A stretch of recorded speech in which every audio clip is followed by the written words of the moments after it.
and had more than 40 years of flying experience. The fire's currently at 140 acres. It's 15% contained, reportedly sparked by a power line.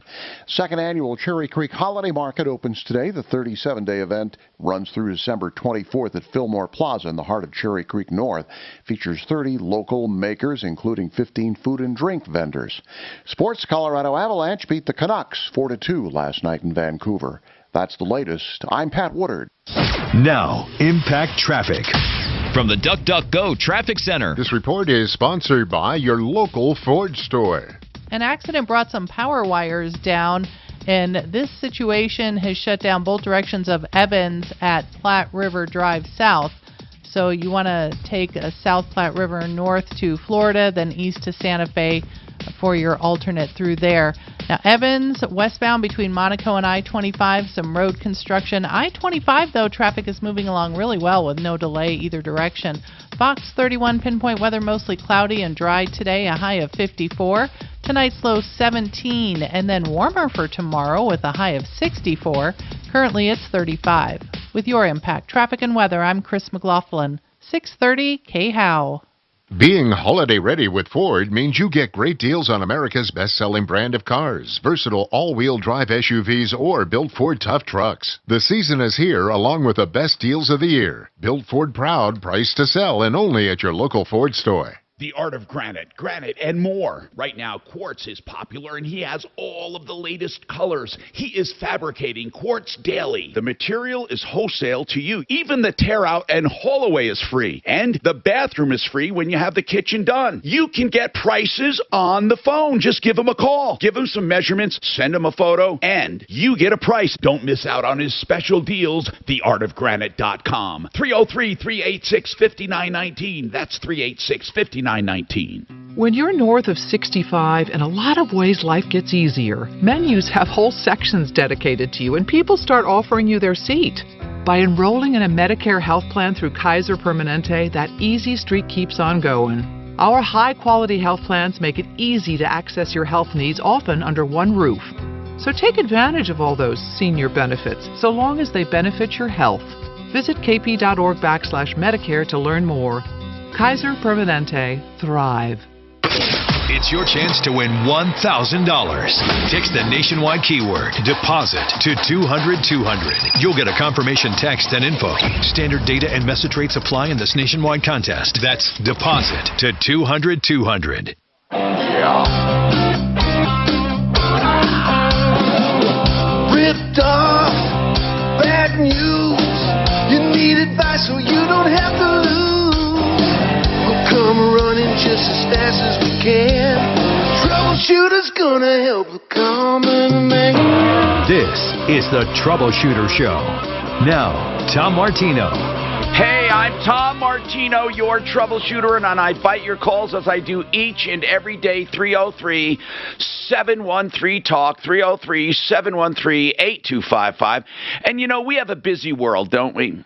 And because of that, we are recognizing that. A lot of people, you know, there was a time people would wait on the phone. Now they're so damn impatient. So call me, and I'll get right to you. And here's another thing you can do. I'm going to give you some options. You can call our 303 Martino number at any time, day or night. So if you hear someone with a problem or you see someone bitching on next door, say, hey, you know, you can get help with that, 303 Martino. Well, then, if you get 303 Martino and you talk to us, you say, hey, this is so-and-so, leave your number, and you say, I want to be on the show, I want to talk about this, we'll call you right back. I don't mean like that night, but the next show. You'll be on the air. You just leave your number. So that's a waiting list, or kind of. Plus, you can just tell us about your problem. You can also text us. Now, because all the shows use this texting app, I'm just going to ask you to put Tom as the first word in your message so it routes to me, okay? Then I can search it.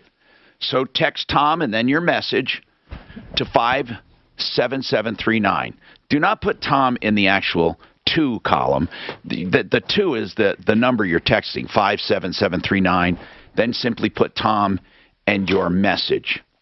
And then I'm going to log into that. And we'll read texts, or Suzanne will read them as we get them. Okay, Suze, got that? 303-713-TALK, 713-8255.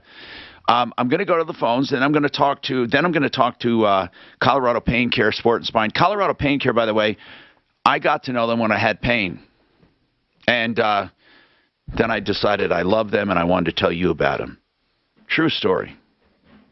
And we'll talk about the different facets today. We're talking about physical therapy, things you can do on your own and things you should never do. I asked one time this physical therapist, do you ever go, because he's a PhD in physical therapy. We're not talking some schlock here. And I said, do you ever go to a gym and watch people and just shake your head? Like you look and say, there's pain waiting to happen. There's pain waiting to happen. Because so many people do so many things wrong. 303-713-TALK. It blows me away how much our guest looks like James Hetfield from Metallica every time I see him. Not him, the guy in there. Oh, yeah. He does look like an old rocker, doesn't he? Rode hard, put up wet. Anyway, don't worry. He's not one of the doctors. He's their PR guy. Hey, Mike, what's going on with you, Mike? What's happening, and how can we help you, sir? Hi, Tom. Hey, what's happening?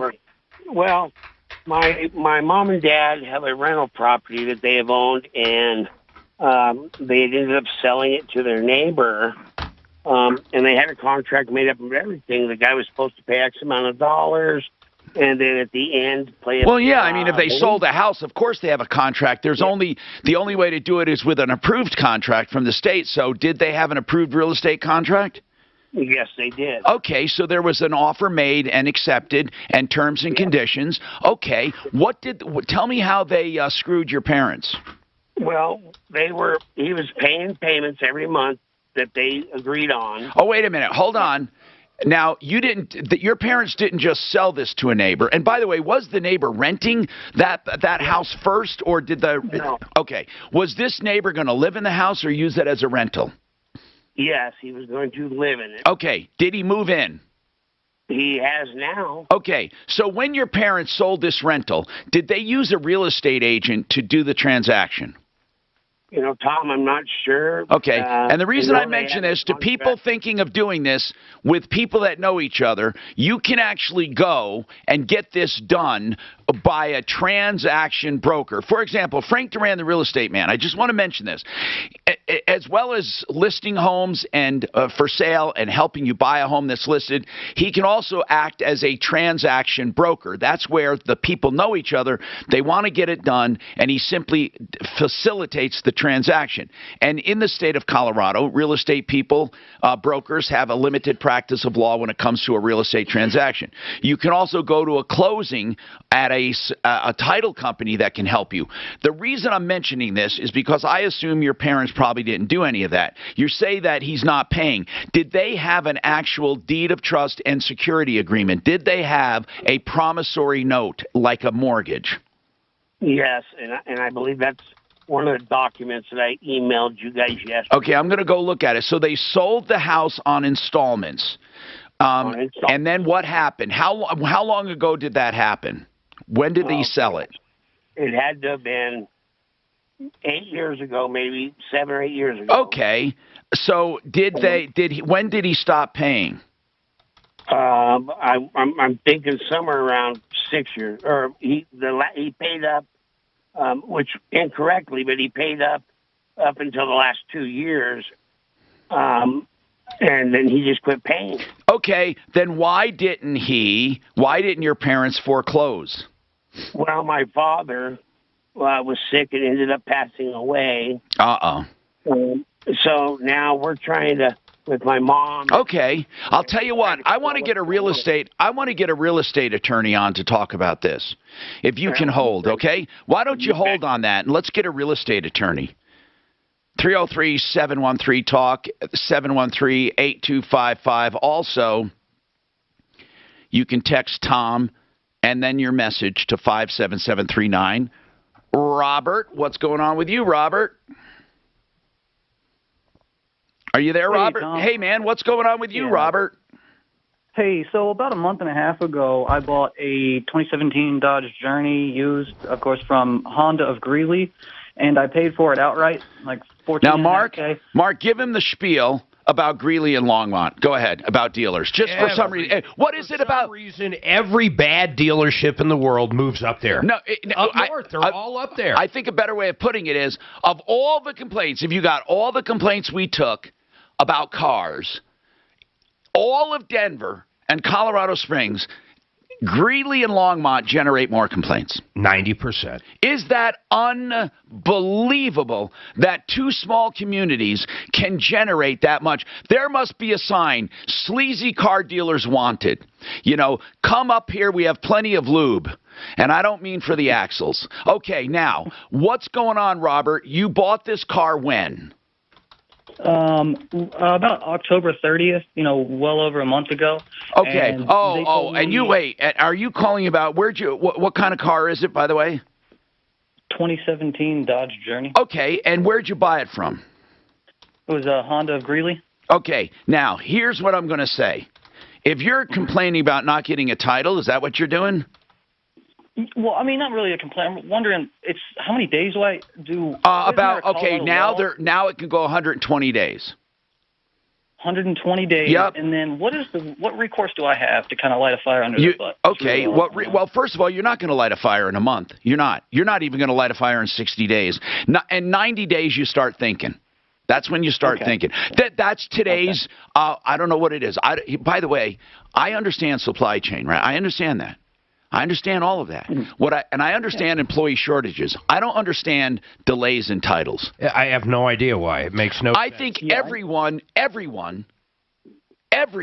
in the country has just stepped back a couple notches when it comes to production and excellence. We're all at post office speed. I don't know what the hell happened to us. But, Robert, I'm serious. As much as I hate dealers in Greeley and Longmont, and I wouldn't buy anything from them anywhere in Greeley or Longmont, I am telling you that 30 days is not even an issue at this point. And I'm telling you, what do you have as recourse? Well, the state of Colorado, don't put a lot of money in that car, by the way, Robert, and here's why. The state of Colorado says you undo that deal. Okay. But you got to give them what, Mark? What does it say? How many days? What does it say? It doesn't say how many. What does it say? It says a amount of time reasonable, that is right? Not defined. Reasonable. Yeah. So reasonable changes with the times, right? It used to be 30 days was brought reasonable. Up a great point. What the hell does COVID, supply chain, or anything have to do with a title? Nothing. Unless if they're saying DMV is still closed. Nope. Because they're the ones that pointed the error out. Let's have Doc just make a call over there and see when the title's coming. We have had some where they never get the title. A year later, they never get the title, Tom. So hold on. I don't think we call them now. It hasn't even been 30 days. Oh, I'm sorry. Yeah. 4 months. We got more coming up with Colorado Pain Care, and your calls 303-713. 30 days. What the hell's he even calling us for? Oh, come on. You're right. 30 days? I can do 30 days on my head. As long as he has temp tags and he's happy with the car. Man, Biden doesn't even look like Biden in that picture, does he? That brother, he looks He's a handsome dude. Leave him alone, goddammit. Leave him alone. Into the ground. Okay, guys, I got a commercial coming up. Hold on now. We're gonna make noise. Hold on. Hey, you know what I say about Water Pros, and I'm serious. And you know what? I'm going to stake my reputation on this one because I have the systems. You're not going to get a better water system for a lower price anywhere, whether it be softening or filtration for purity. I have the systems. I love the systems. I love Paul the Waterman in a manly way. I'm just kidding around. We have a great relationship. He's a good guy, master plumber. He runs this ship honestly with free water testing, waterpros.net, free water testing. He'll even come and look at your existing system free of charge. Here it is, 303-862-5554.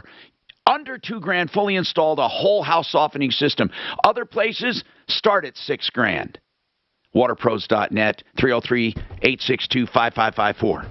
Here's someone else I'll stake my reputation on. Frank Duran, therealestateman.com. No one finer, no one, And as a person, this guy is a fine person. And as a real estate broker, he is all results oriented, not gimmicks, like guaranteed to buy, guaranteed this, guaranteed that, because he just shows you his track record. He sells for more money. He sells quicker. That's it. Plus free market valuations of your home just for the asking. Frank Duran, therealestateman.com, 303-920-1622. I'm sorry, I wanted to mention something to you I didn't yesterday. The reason I stopped you when you were talking, people.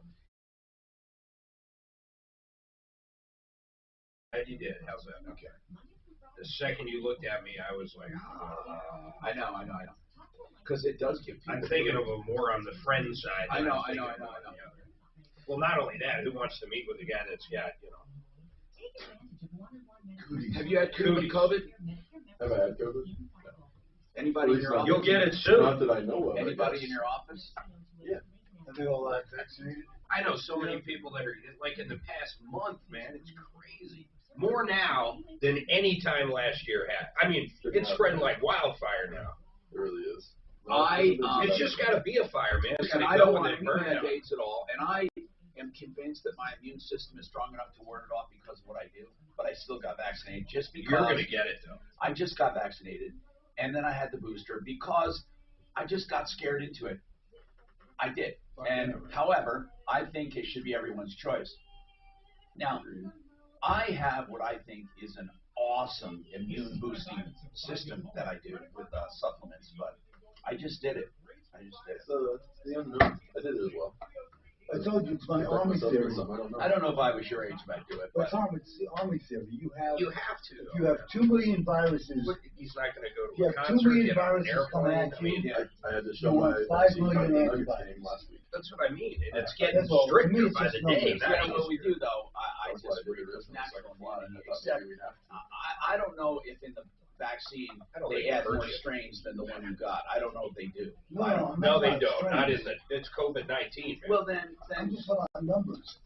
If I have 1 million viruses attacking me.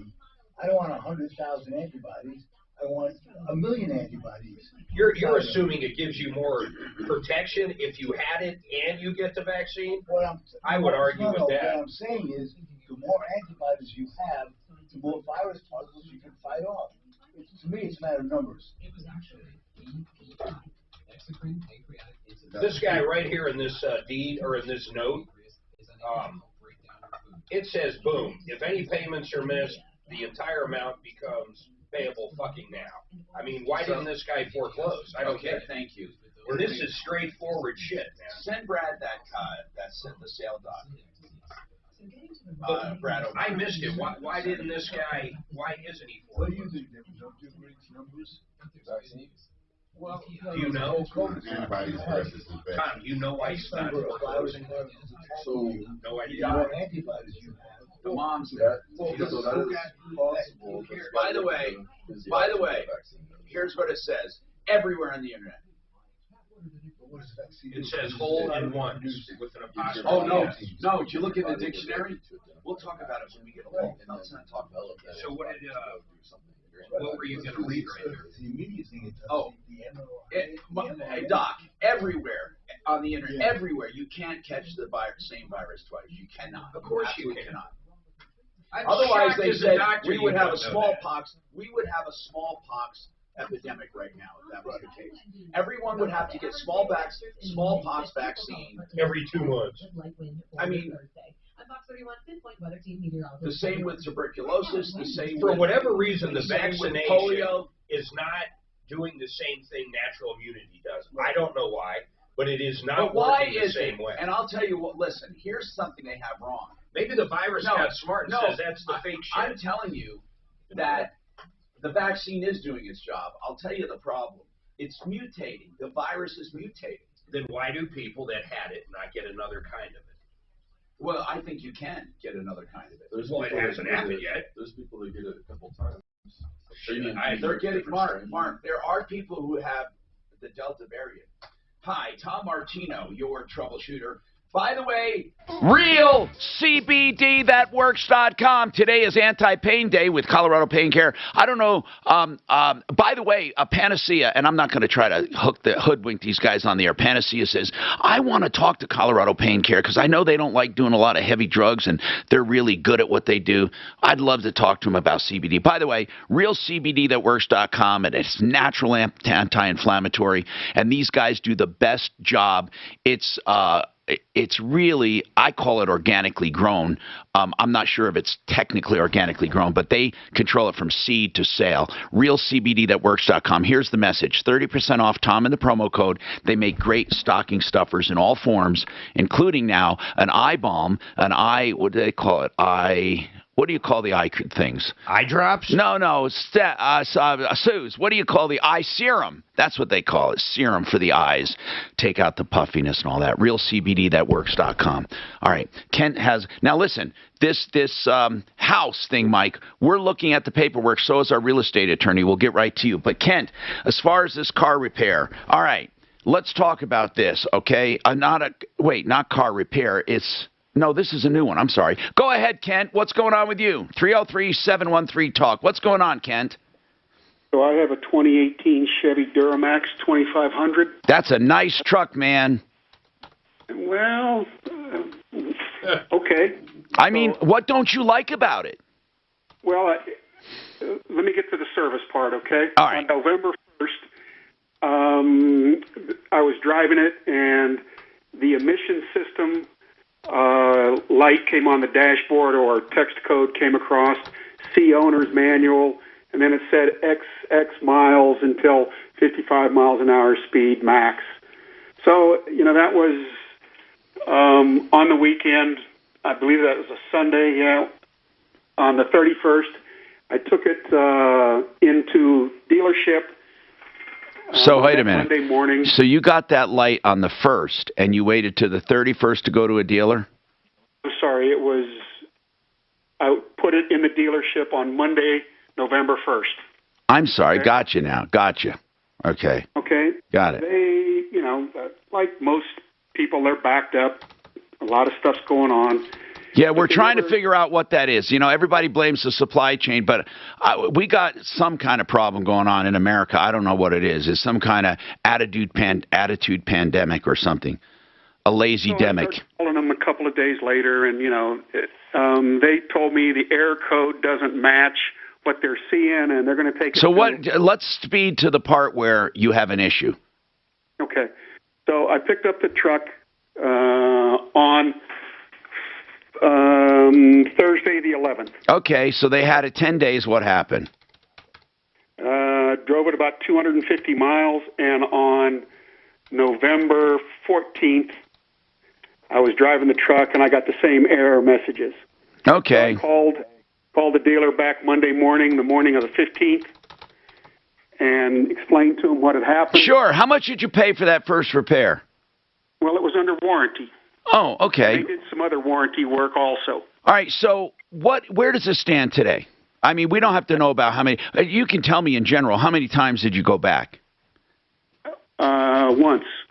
Excuse me, I only took it in there one time. Oh, okay. So I was driving the truck on that Sunday, which was the 14th, and I turned on the windshield wipers, and there's a little indentation where the windshield wipers go. Yeah. And something flew out of there.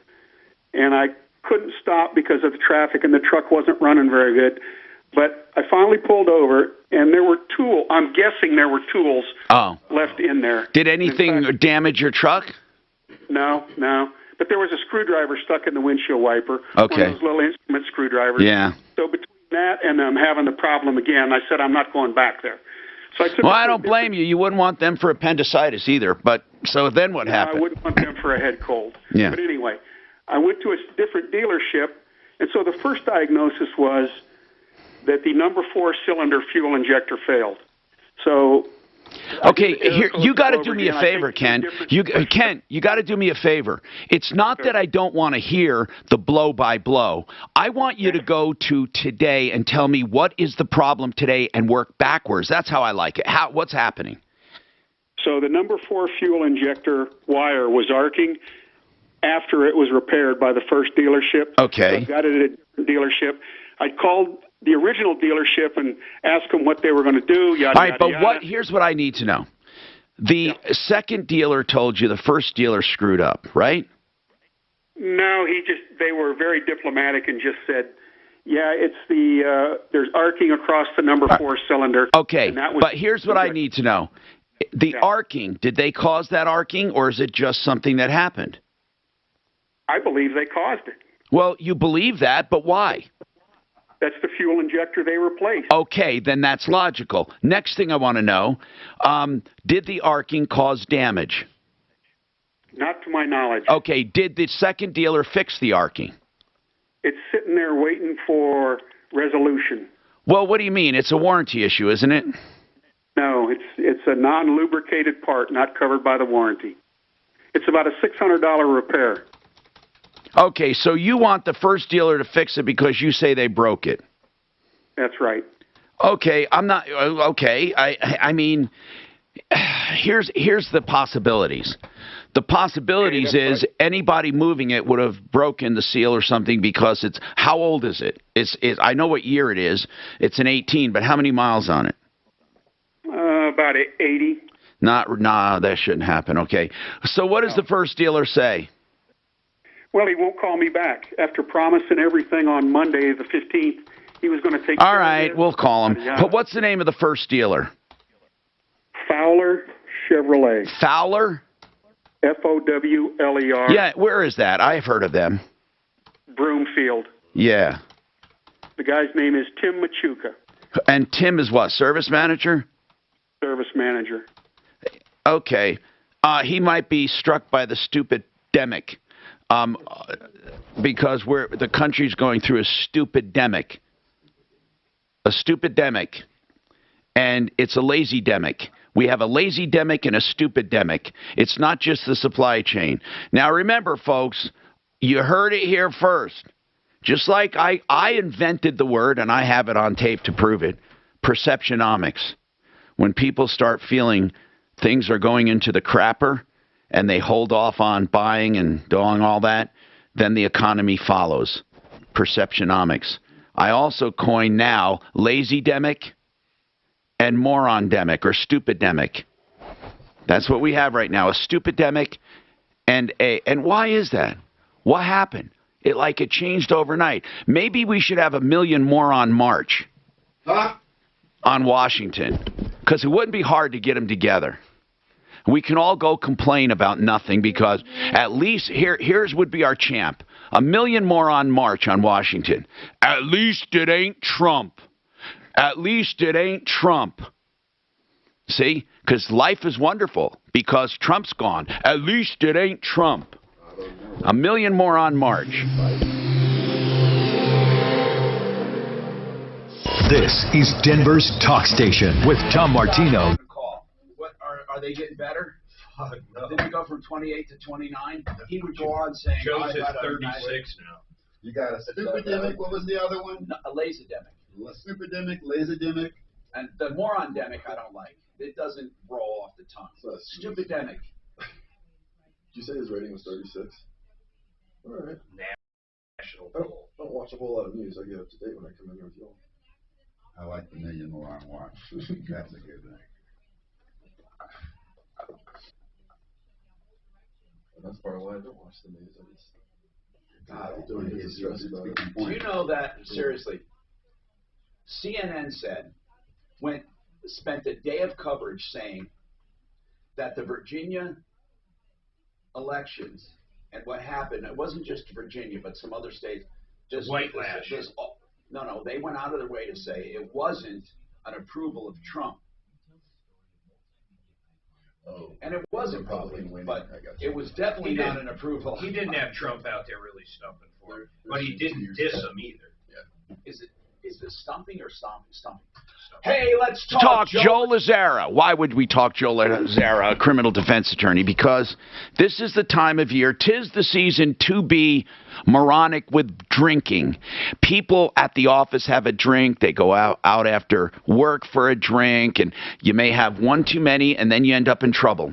And I'm not making this sound light, by the way. That's a serious problem. It'll turn your life upside down. Joe Lazzara can help you get through the system. Now, sometimes you're falsely accused. Sometimes you've done something stupid. No matter what it is, you need a criminal defense attorney, whether it's a DUI or any other offense. Joe Lazzara. You can, by the way, search him on the referral list. Search Joe or search Lazzara, and that's Joe Lazzara. 303-429-6200, flat rate pricing, free initial consultations, 303-429-6200. You know, solar is still a viable option because you get to freeze your electric bill. And you get, if you go with GenesisSolarCO.com, you get a 25-year guarantee on components through the manufacturer and a 25-year production guarantee, which means that they will guarantee production every year or write you a check for what you don't produce. The great part is you have a local person. You got Mark Szymanski at Genesis Total Exteriors, and now GenesisSolarCO.com behind it. A 20-minute evaluation to see if your lot is suitable for solar. And just for calling for that evaluation, you get a free Yeti cup. 303-474-4317. Lately, it's been hard finding news I could trust. Between And it's true. I looked it up. It made the news last night. Superintendent of Cherry Creek Schools thought her little Yorkie terrier was dead, wrapped it in a blanket, drove it and put it in a dumpster. Why did she? She thought it was dead, apparently. You can look at the news story. And then somebody found the little, like a contractor or something. She won't come on. The lady would not come on. She's like, I just know Tom Martino, do something about it. But anyway, so somebody found the little puppy, and he was alive, like literally minutes before it was about to get crushed. Was it okay? I mean, is it Yeah, in good it was shape? in the news. Why do you think KDVR. Why did they throw it out? She thought the Cherry Creek superintendent thought her little dog was dead. What so is she, she a moron? wrapped it in a blanket Or less. and More or put less. it in a dumpster. Put a fucking mirror in front of it. Splash some water on it. I'm telling you. Okay, so Tom, stupid in it, what the world and the U.S. in particular is going through since the inception of COVID-19. You mean it's already been said? No, I just made that up for you. Good. I put it in my personal dictionary. Good. And I gave you credit I'm for going it. to post it. Thank you. About someone to get into it. And that's why I put it in my personal dictionary. It's a little website I built where if you want to put a word in the dictionary, you want to make up a definition, and somebody gives you grief about it, you can say, look it up. Because Pull it up and just right here. Because you put it there, it is there. Now the swing back to it though is other people, okay, if they get an ID, can challenge your definition and change your definition. Like an old school Wikipedia, And go ahead and change it. And change your definition, but when it change, but it's not as, it's totally informal. Okay. So when I change your definition, you get an email, just you, okay, that says I changed your definition. All right. Okay. And now you can come back, and what it does is it starts a dialogue between those two people. Okay. That's Nice. my personal dictionary. All right. Okay. Have you ever wanted your definition or perspective to be available for all? Now you can say, look it up. My personal dictionary. No, Your absolutely. definition, your explanation, idea, point of view, and a real online lexicon of personal favorites. A place where you get the last word. Maybe. That's new. Maybe. I like it. All right. But then all you can do is hope the right Yeah, I've been which is screwing why around you with should it try over the ZipRecruiter years. for free at ZipRecruiter.com/radio. ZipRecruiter doesn't depend on candidates finding you. It finds them for you.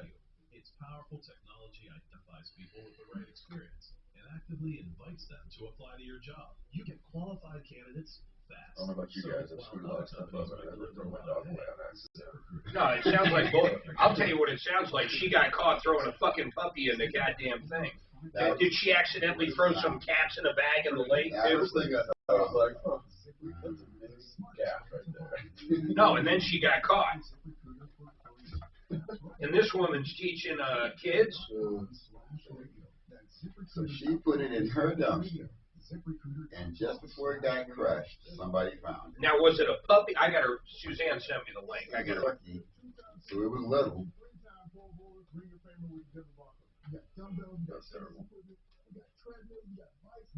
Let's see. Dog left to die in dumpster. Owner doesn't face jail time.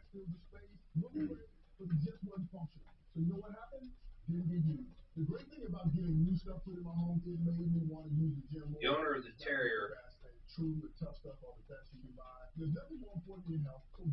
She's employed as an assistant superintendent. Now, why did he happen to peek inside the dumpster? Right. Probably heard it. It's probably dumpster diving. Probably heard something.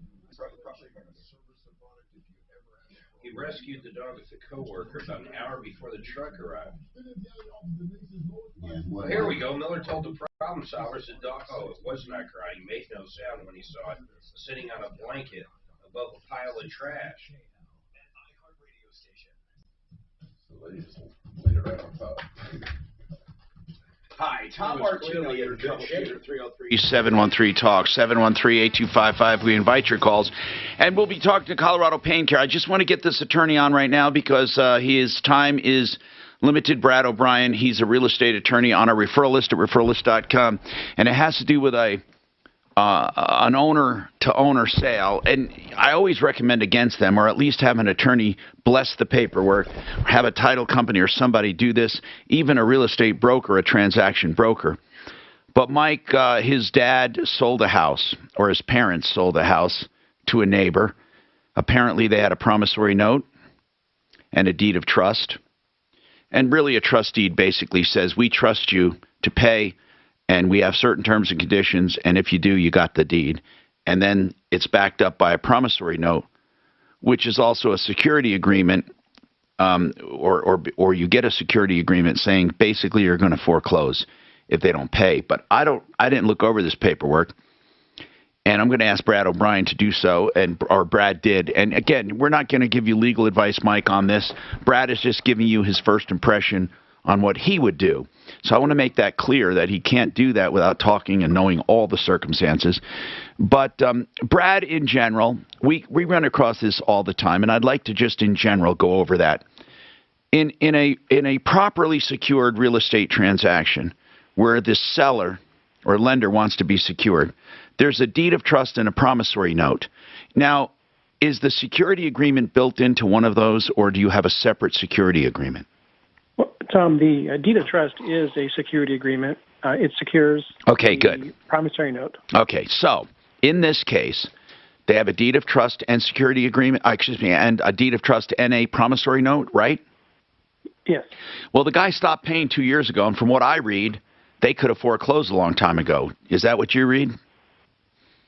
Yes, a deed of trust can be foreclosed for many years after the default. I mean, doesn't it say after a month it's all due and payable? This particular note had a 3-year balloon payment. So, but any time if any of the payments was missed. It had a balloon payment. So basically, this guy should have paid in a balloon 5 years ago. Well, it also talks about a default on any payment. Everything becomes payable at that moment. So Mike, does this guy just basically think he stole the house? Yes, and and the worst part is, he was the neighbor who sold his house, and then he popped the top on this house and made it twice as big. That's good. But he didn't pay any payments. Guess what? That's great. If you go, where is this house located? Corner of 17th and Monaco. Listen, that's a nice area. Your mom's going to have a nice house. Is she still? Now, by the way, was this done between? Did both of your parents do this, or just your dad? My dad was the main person that did it. I'm not talking about the person. I'm talking about the paperwork. Whose names? My would be Richard Manick and. Was Mom on any of the paperwork? Not till he passed away. Well, then when he passed away, did she go to probate and get it transferred? That's a trick question. Brad, listen, Mike, see, here's the problem when people try to do things on their own. They get screwed because they don't know what they're doing, and I'm glad that you're trying to help your mom. Hey, Brad, what happens on death if the dad executed all paperwork and the house was in his name? So if the dad was basically the lender because of seller financing, that's an asset of his estate. So probate needs to be opened so that asset can be passed on to the heirs and beneficiaries. Did your mom ever get that in her name? No. All right, Brad, I'm going to give you, excuse me, not Brad, Mike, I'm going to give you some homework, okay? Otherwise, your mom's screwed, okay? She's totally screwed, and so are you, because this guy gets to walk, okay? If you don't take action, this guy gets to walk. So here's what you need to do. You need, if probate was not opened, or if there was no beneficiary deed or no other way to transfer that house or that paperwork to your mom, she's got to get it transferred to her so she can now foreclose on the house. And don't let any grass grow. Do it immediately.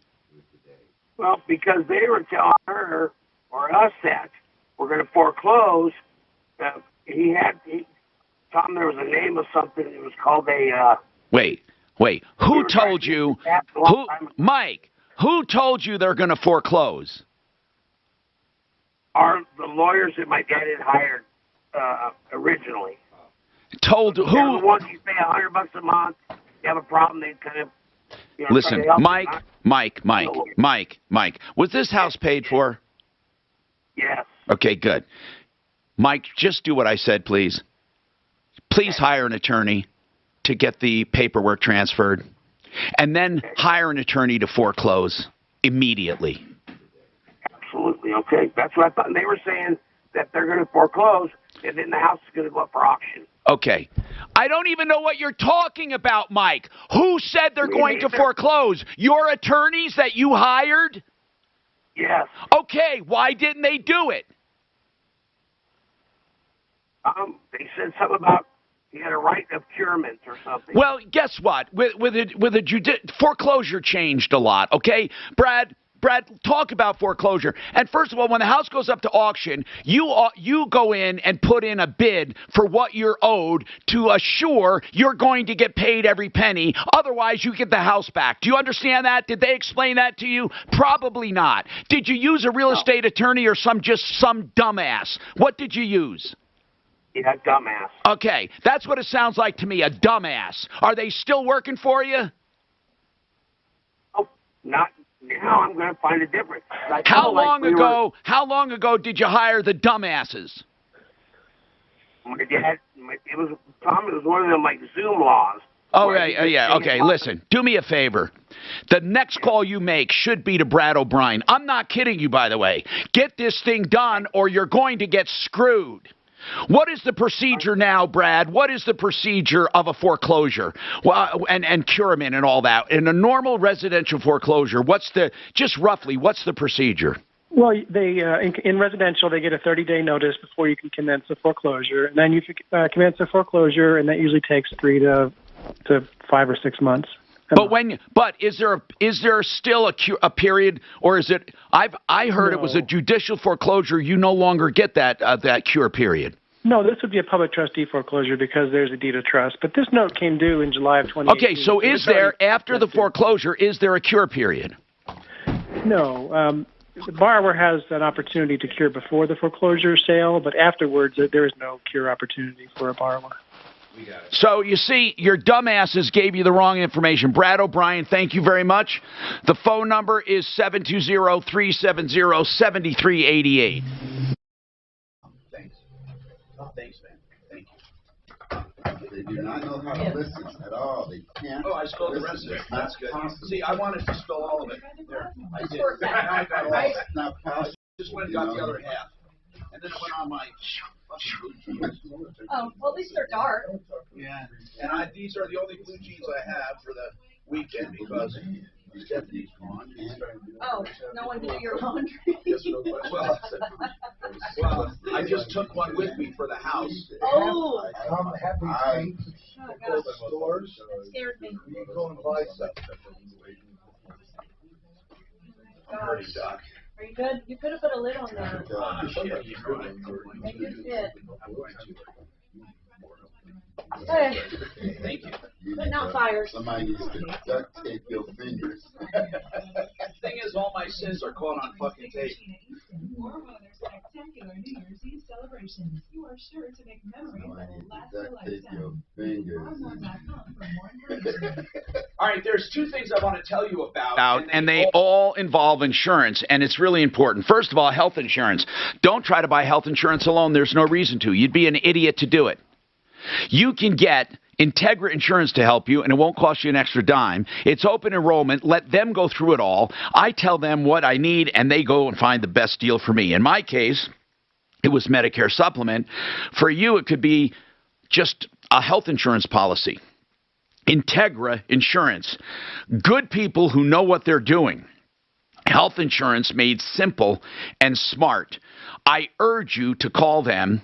303-466-5500. 303-466-5500. IntegraInsurance.com. Hey, you've heard me talk about Become the Banker. That also involves insurance. That's life insurance. Here's what I want to tell you, though. The life insurance is not expensive. It's very inexpensive because on purpose they want you to pay a premium that's bigger than the insurance. Why? Because the extra money you put in is called cash value, and it grows tax-free according to government. Well, it's tax-deferred, but if you do what Become the Banker says, it'll be tax-free for life. In fact, you can use it through your life to buy things, hence the name Become the Banker, and then later on you use it in retirement and never pay taxes. BecomeTheBanker.org. Find out more about this incredible investment. BecomeTheBanker.org. Hi, it's Pat Woodard. Do you suffer from pain, numbness, and tingling in the hands or feet, commonly diagnosed as peripheral neuropathy? Are you taking drugs that never bring relief? Has your doctor told you to just live with the pain? At the Neuropathy Treatment Center, they combine the latest treatment methods to give you relief with no injections and no drugs. Schedule your exam and first treatment today for only $49 at neuropathytreatmentcenterofcolorado.com. Visit Neuropathy Treatment Center of Colorado in Castle Rock. Do roller coaster stock markets make you nervous? With such frequent ups and downs, don't let market volatility derail your retirement. Hi, I'm Linda Gardner, host of Your Money, Your Retirement, Saturday on 630 KHOW. If you're concerned about the markets, call today to schedule a complimentary review of your portfolio. Call 720-488-8604. That's 720-488-8604. Or online, yourmoneyyourretirement.com. Selling your home is such a big deal. In a seller's market, you want to sell it fast and for the highest price with zero hassles, right? Hey, it's Marty Lenz, and that's why I always recommend you call my friends Gay and Sarah with the Ribble Group Keller Williams Realty DTC. Gay and Sarah continue to change the Denver real estate game with multiple cash offers for their sellers. Yes, you get the highest price with multiple cash offers in less than 24 hours with no showings, while you pick the closing date, and you can stay in your home for up to 12 months. Gary, a recent client, writes, Gay and Sarah sold my home quickly to an all-cash buyer, received over asking price with no hassles, delays, or problems. It was the smoothest sale I've ever experienced. With Gay and Sarah, two things are always guaranteed: your home sale and your price. Call the Ribble Group today at 833-453-SOLD. That's 833-453-SOLD. And visit gayhasthebuyers.com. That's Gaye, gayhasthebuyers.com. Looking for help with Medicare? Take advantage of one-on-one support from United Healthcare at select Walgreens locations in Denver. Wow. Current United Healthcare Medicare members can get help with plans, billing questions, and more Monday through Friday, 8 a.m. to 4 p.m. If you're new to Medicare or looking to switch plans, talk to a licensed sales agent Tuesdays and Thursdays from 10 a.m. to 2 p.m. It's a great way to learn about Medicare plans in the Denver area. Wow. Take advantage of one-on-one Medicare support at United Healthcare Medicare Member Services inside Walgreens at 5190 West 120th Avenue in Broomfield, 19028 Lincoln Avenue in Parker, and 205 East Eisenhower Boulevard in Loveland. For more information on United Healthcare Member Services, visit uhcwalgreens.com today. That's uhcwalgreens.com. Wow. All clinical and other resource center services provided at United Healthcare at Walgreens locations are provided by employees or agents of United Healthcare Services, Inc. or one of its subsidiaries or affiliates, and such individuals are not employees or agents of Walgreens Company or any of its subsidiaries or affiliates. Whether you're vaccinated or not, it's important to know the symptoms of COVID and its variants. Fever is the leading sign of COVID and the flu, so make sure you use an accurate thermometer. Only the Exergen Temporal Scanner Thermometer has been proven accurate with more than 100 clinical studies. Non-contact thermometers have no clinical evidence behind them, and you cannot rely on them. Be vigilant and seek medical advice at the first sign of fever. Learn more at Exergen.com. Staying healthy isn't easy, especially during the holidays. Watching your diet, staying active, managing stress. But a good night's rest helps boost your overall health and wellness. And it couldn't be easier. The Sleep Number 360 smart bed senses your movements and effortlessly adjusts to both of you. The result? You wake up ready for anything. Bring proven quality sleep home for the holidays. It's our ultimate Sleep Number event. Save 50% on the new Sleep Number 360 limited edition smart bed. Only for a limited time. To learn more, go to sleepnumber.com. Denver's talk station. Online at khout.com.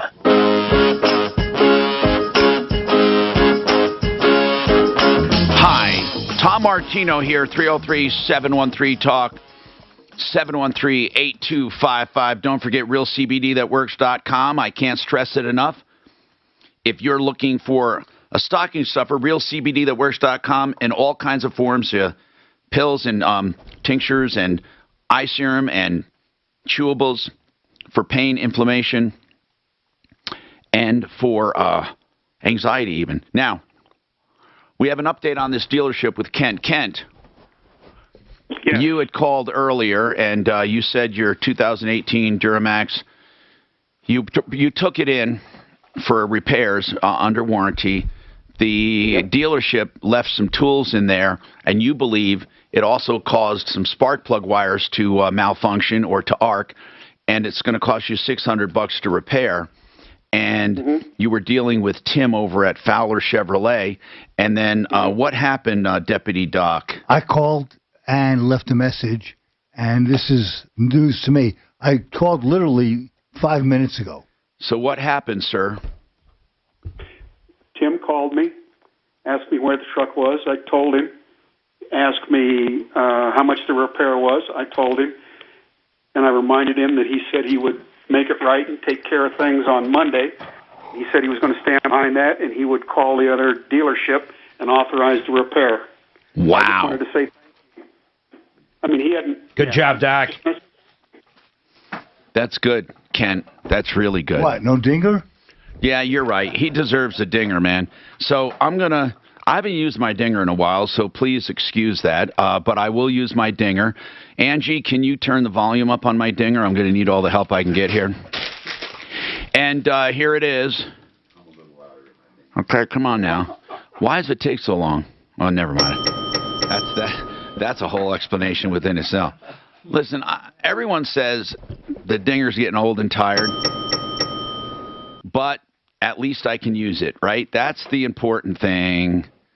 All right, 303-713-TALK, 713-8255. Quickly here, Devin, we're going to talk more about this. I often want to ask you this.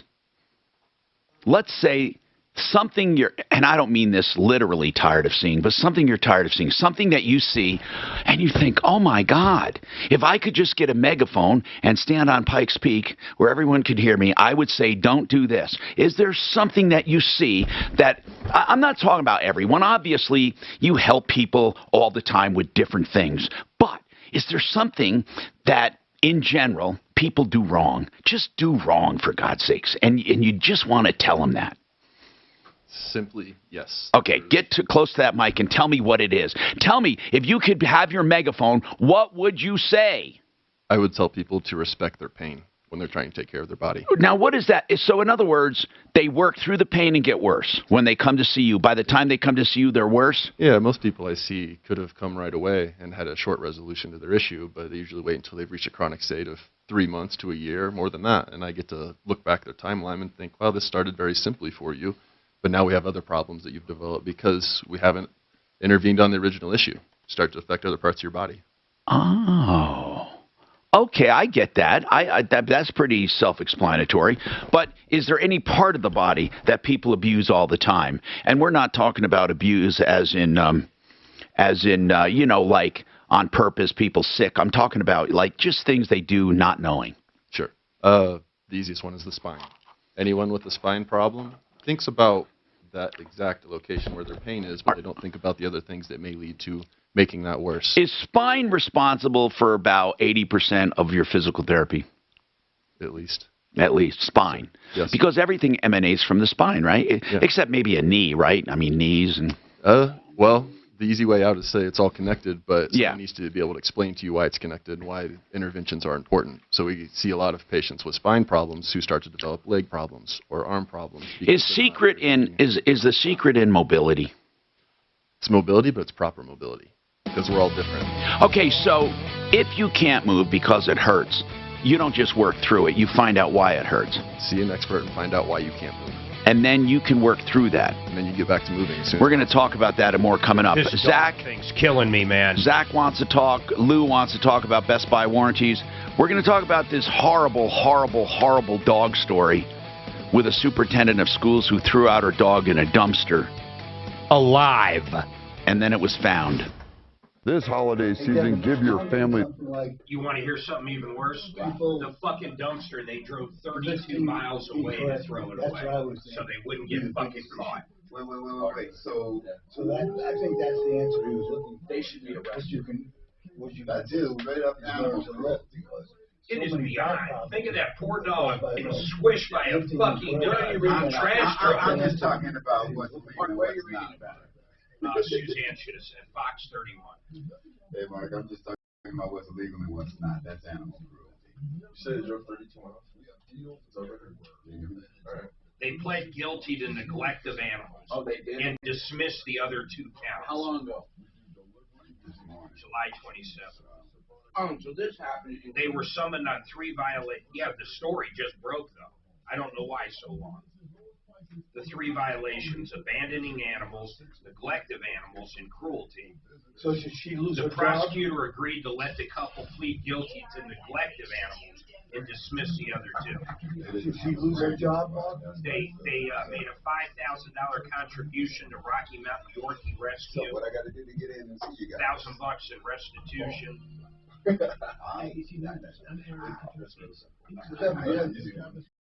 And then the dog has a new owner right now. Now, it's under problem solvers. What did they do? Did they do anything to help? I don't think they were involved in it. We have nurse practitioners. All of our physical therapists are doctorate level. But the guy that gave Tom his pinpoint injection was he had So here, people are mad because they should have handed it over to the other city. Set to have those convictions exonerated. The Manhattan District Attorney is making the move after an extensive investigation of the Innocence Project found the FBI and the NYPD withheld evidence in the prosecution of Muhammad Aziz and Khalil Islam. This is ABC News. Secretary of State Anthony Blinken is continuing a trip in Africa. On a visit to the UN Environment Program in Nairobi, the Secretary said the U.S. supports negotiations on a treaty to curb... I don't know if this is a vet or what, but they think the reason the ACLs are torn is someone scooped that dog up by its rear legs and threw it in the dumpster. To address this problem at its source, the UN is warning that without intervention, plastic... And this woman works with fucking kids. 2030. Turkey has released an Israeli... Is this up north? ...arrested for espionage. ABC's Jordana Miller with that from Jerusalem. A major diplomatic crisis between Israel and Turkey. That's right. Cherry Creek School Right District. in the heart of town. Cherry fucking Creek School District. one of the best in the country. Yeah, I can see why. Because they probably beat the fuck out of the kids. Academically, Is convicted, they faced years in jail. Unbelievable. But Israeli leaders insisted it was a false arrest and that the couple, who are bus drivers, never had any links to intelligence agencies. I'm Aaron Katursky, ABC News. Even March. Great time. I know you. I'm Cologuard, a prescription colon cancer screening option for people 45 plus at average risk. It seems like you take care of yourself. I do. I play tennis. Try to eat well. What about screening for colon cancer? Not yet. Don't wait. Colon cancer is more treatable when it's caught in early stages. Tell me more. Cologuard is non-invasive and is used at home. It detects altered... Dr. Nikki Bell, Cherry Creek School District. Assistant Superintendent.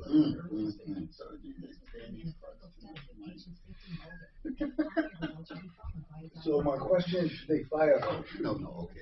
Fuck yeah, they should. She works with kids. She's out there committing crimes. I got a list. Has nothing to do with her job. Okay, so if she fucking raped an old man, that should be cool too? I don't think this has anything to do with it. Okay, so breaking the law has nothing to do with fucking every- her every- job. so I think it anybody- shows a lack of character. But anybody who breaks the law should lose their job, Mark. If you're working around fucking kids and you're throwing dog dumpsters, you should lose your fucking hand. Nothing to do with what she does as a superintendent. Yes, and serving no purpose. Serving no purpose towards education at all. How would they handle it if it was a doctor? He's bad. If it was a doctor, nothing. Same Nothing thing. would happen. No, why would Okay. you- Tay Anderson is suing Black Lives Matter. Black Lives Matter 5280. Put the 52 in the back of that. What is that? Because that's the Colorado Denver chapter of Black Lives Matter. So, okay. Well, why do you say put that on there? Because there's two different entities. It's not the same thing. Well, I assume there's 100 different entities. Yes. If 5280 is one. So that's what I'm saying. That's why I put the 5280 on it, because that's what he's suing. It's like when you sue the Boy Scouts, you put the troop number on it. You probably should. And then she should lose. They should lose their jobs. Exactly. Anybody who commits a crime should lose their job according to Mark. That fucking job. Well, That you one. gotta take Absolutely. it because that character matters in that job. And it's a serious fucking character flaw. So I say, yeah, she should. I don't think what she You does. allegedly break both of the dog's legs and throw it in a fucking dumpster. And you work with kids, you should lose your Well, fucking she's job. not breaking kids' legs. How the fuck do we know? She drove 32 miles to throw this dog in a dumpster away from her fucking house. Have they found any kids in fucking dumpsters? Is she administrator dealing with kids directly? I have no idea what she fucking Or just does policy. besides And throw if dogs she's into a- dumpsters. Excuse me, Doc. If she's a policy administrator and she's stealing some policies, yes, she's dealing with kid wreck. I don't think she should lose her job. We're getting to the point where everybody, as soon as you do something wrong. Something wrong, Doc. She took a fucking dog, possibly broke its fucking legs while it's alive and throws it in a fucking dumpster to be crushed by a fucking trash truck. She did something wrong. I'm not Wrong? Jesus Christ. How do you track it back to her? Does the dog have a chip in it? Fuck. Yeah, the dog has a chip in it. That's how they got it back to her. Then they're acting all fucking stupid when the cop calls. They have it all on the, it was throwing up. We thought it was dead. That's what she fucking says. So it's dead and not breathing, but yet throwing up. That's one magical fucking puppy. Okay, so by that logic, shouldn't Rittenhouse go to jail? Who's that? Oh, for what? What does that got to do with? She threw the dog away. Yeah. Oh, come on. They're so The fucking, what kind of weird stretch are you going? I'm stretching real far. You're right now. fucking, you're, what's that one you stretch Armstrong over here? Hey, I'm trying it. Fucking stretch Armstrong. She must be an ultra lefty. I'm surprised Cherry Creek themselves hasn't chased her out. Well, here's what should have happened. That DA should have put it over to the other where she actually threw the dog out.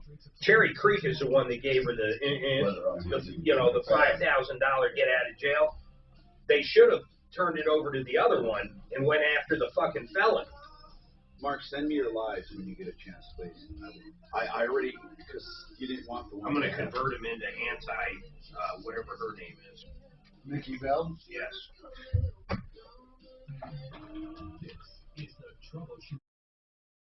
Now, Tom Martino on 630 KHOW. Hi, I'm Tom Martino, your troubleshooter, 303-713-TALK, 713-8255. Man, I hope that you are having a great day, and I want to tell you about Frank Duran, therealestateman.com, who will do a free market valuation of your home to tell you what it will sell for, and that will put a smile on your face. He's not asking that you list with him, but he wants you to know that he'll provide this service free of charge, which is detailed, to let you know what your house is worth. Frank Duran, therealestateman.com, 303-920-1622. Now, let's talk. Zach says he has a rant. By the way, it's been a while since I let people rant, but I usually let them rant. I'll give them a little time limit here and let them rant. I'm going to give him 15 seconds to begin with, and I'll let him go more if he makes sense. If not, he gets off. We also have Colorado Pain Care with us, Colorado Pain Care Sport and Spine. You can call for same-day appointments. Our physical therapist is with us. He worked with me. We'll talk to him. Zach, first you. Go ahead with your rant. What's happening? Are you there, Zach? Yes, good morning. All right, yes, man. I am. I'm going to let you rant. Go ahead. My rant is, after 2009, instead of saying it's 2021 or it's 2020, let's say 2020. 2021. I don't say I was born in 1960. I say I was born in 1960. It was 1999. It was 1976 when I graduated school. So let's cut out the 2021. Let's say 2021. Well, That's or my it could rant. be, or it could be 2021.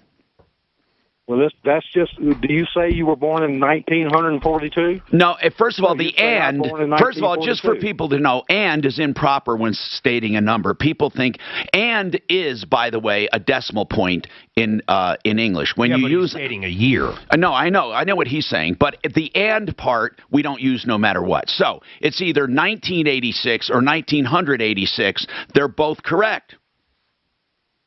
Much easier to say 2021. I agree with you. I agree. When it comes to years, we traditionally do not mention the 100. We say 1986 and we say 2001 well, actually, we did say 2001. We never said 2001. Oh, he says that's acceptable. 2001 is fine. 2009. After that, it's 2010. It's 2015. It's Well, 2021. okay, that's the world according to Zach, and I'll let you do it. That's fine with me. Now, that's like Mark. He has his own set of rules for this and that, or next.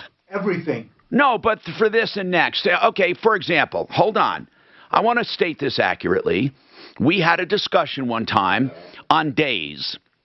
For example, if you're sitting on a Monday and you say next Tuesday Or next Friday, Tom. or next Friday, That's the Friday after this Friday. it technically, Mark says, would be the next Friday. So if you're sitting But he's wrong. He's You're wrong. right. I just said technically you're saying it's Like, the next. What is next Monday? But many people, what is next Monday? Mark, right now? I'm not debating this. I'm trying to explain the two different schools of thought. Many people say on a Monday, anything this is this week. So this Tuesday, this Wednesday, this Thursday, this Friday, and anything next week is next Monday, next Tuesday, next Thursday, next Friday. Using your logic there, so... There is no logic. I said there are two schools of thought. You would disagree with one of them. Then help me here. All right. If it's Monday, this is just your opinion. Pretend today's Monday. What would I And say? I say, are you flying next Saturday? Saturday would be coming up. It would be Saturday. Actually, I would be jumping to 13 days later. No. If I was on a Monday and you said, Tom, are you going to go flying next Saturday? I would be confused. Now, hold on. That would cause me some pause. I would think, next Saturday is technically the very next Saturday. I wouldn't. No, in that case, I would not jump to the Saturday But after. You just described if it's in the same week. That's why I brought I just described two schools of thought. Some people say next when it comes to the next week, and this when it comes to this week. Other people say the next, literally meaning the next. I go back and forth. I don't know why I go back and forth. I go back and forth. And guess what? Last time I checked, I can. But it doesn't. I can't justify it. For example, on a Monday, well, hold on. On a Monday, if I say to you, Talib, it's Monday. Okay. Are you available to go out next Wednesday? Which Wednesday would you think about? I'm thinking about Wednesday in the next week. Yeah, Now, so am I. Listen, hold on. But here's what I'm talking about. Go ahead. You got Saturday. Yes. You got this Saturday. Yes. And you got next Saturday. Right. That's me. So if I say Saturday, I'm talking about. But I don't have any rhyme or reason when I do it. Because as Mark said, if he on a Monday, if he says, are you going to fly next Saturday? I wouldn't think 13 days ahead. I really wouldn't. I would think next Saturday. But if he said, are you going flying next Wednesday? I would think the Wednesday of the next week. I don't know why. I just, at some point I say next, and at some point I say this, and I don't know why. Chris, what about you, Chris? Yeah, well, you have, like the guy just said, you have Saturday and you have next, or this Saturday and next Saturday, but obviously you can't go back in time, so there's no Saturday that's already happened, so next Saturday would be the next Saturday. And with the next, okay, so on a Monday, if I say, can you go out to eat next Tuesday, which one would you think it would be? Well, it's going to be... Exactly. We're sitting on a Monday. I ask you, Chris, on Monday, can you go out to eat next Tuesday? Which Tuesday? Yes. Yes, where are we going? Yeah. Which Tuesday would you be thinking about? That was good. Which Tuesday? Which Tuesday would you be thinking about? If you're buying, it's tomorrow. Okay. All right, let's go to Lou. Lou, Best Buy. What's going on with Best Buy, sir? What's happening? We bought a TV. Yes. In July about July the 25th. Okay. From Best Buy. Yeah. And we even bought the Geek Squad warranty. We took it home and plugged it in, and there were lines in the screen. So we took it back to hopefully get a replacement because we assumed it was a defective TV. They say we dropped it, which we didn't. There was no damage to the box. There was no damage to the TV. Normally, they don't give you a hard time like that. What made them think that? They have no proof of it at all, but they won't give us any TV or any I have said this so many times. In my opinion, Best Buy sucks. They've always sucked, and I'd never shop there. I found them to be okay, but I found sometimes they did suck in the past. But why would they say you dropped it? Did they take first of all, normally when you take it back, you just take it back. So when you took it back, was it beyond the normal take back period? No, it was within 48 hours. Okay, and when you took it back, did you say there are lines in the screen? Yes. Was there any damage physically to it, like even the box, like you dropped it? No. There was no damage. How can they? This is why I don't like Best Buy. How do they arbitrarily just say he must have done it? It can't be a bad. Don't we have a Best Buy angel we can send this to look at? I don't know. I'm talking to Suze here. Lou, listen. So did they say? Did they say they just flat out? How many people at Best Buy looked at it? It was sent away. Hold on, Lou. Back up. Back up. It was sent away. So when you first took it to the store, how did it go from that visit to being sent away? Because we had the Geek Squad warranty. They said, well, we'll have the Geek Squad look at it. Okay, so they did look at it. Yes. And then called you how many weeks later? About August the 16th. Well, that's a month later. Yeah. But wait. When you first brought it back, they didn't refund you or give you another one? They just kept it for a month? Right. That doesn't even make sense to me. So you buy it, 48 hours later, you return it because it doesn't work or it's got lines on it. They don't give you a refund and don't communicate with you for a month. That sounds weird. Yeah, so then the Geek Squad looked at it and said it was dropped. Well, they didn't say it was dropped. I was supposed to call the Geek Squad. When the Geek Squad took it, they said that the GSP or whatever that thing is was working. And let's see, I've got all the GSP, right, was active when it was sent out. And they said that it was going to cost $578 to repair, and they had $635 available to repair it.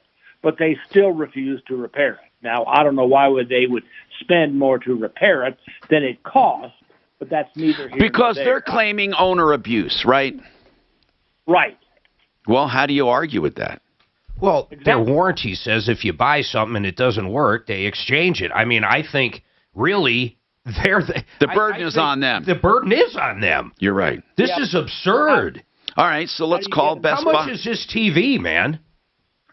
Excuse me? How much was the TV? Is it like a $30,000 TV? What is it? It's a $600. See, I just can't get over this. No, neither can I. I don't understand it. Which Best Buy was this? It is the one in Centara on Pond Avenue. On Pond, the address is 6075 Sky Pond Drive in Loveland, Colorado. It's the one in Centara. Okay. Our center. In Loveland. In Loveland, Got it. yes. Okay. Suze, do we have the person at Best Buy that can help us? I can email them, yes. Yeah, hold on. We'll look into it. 303-713-8. I'm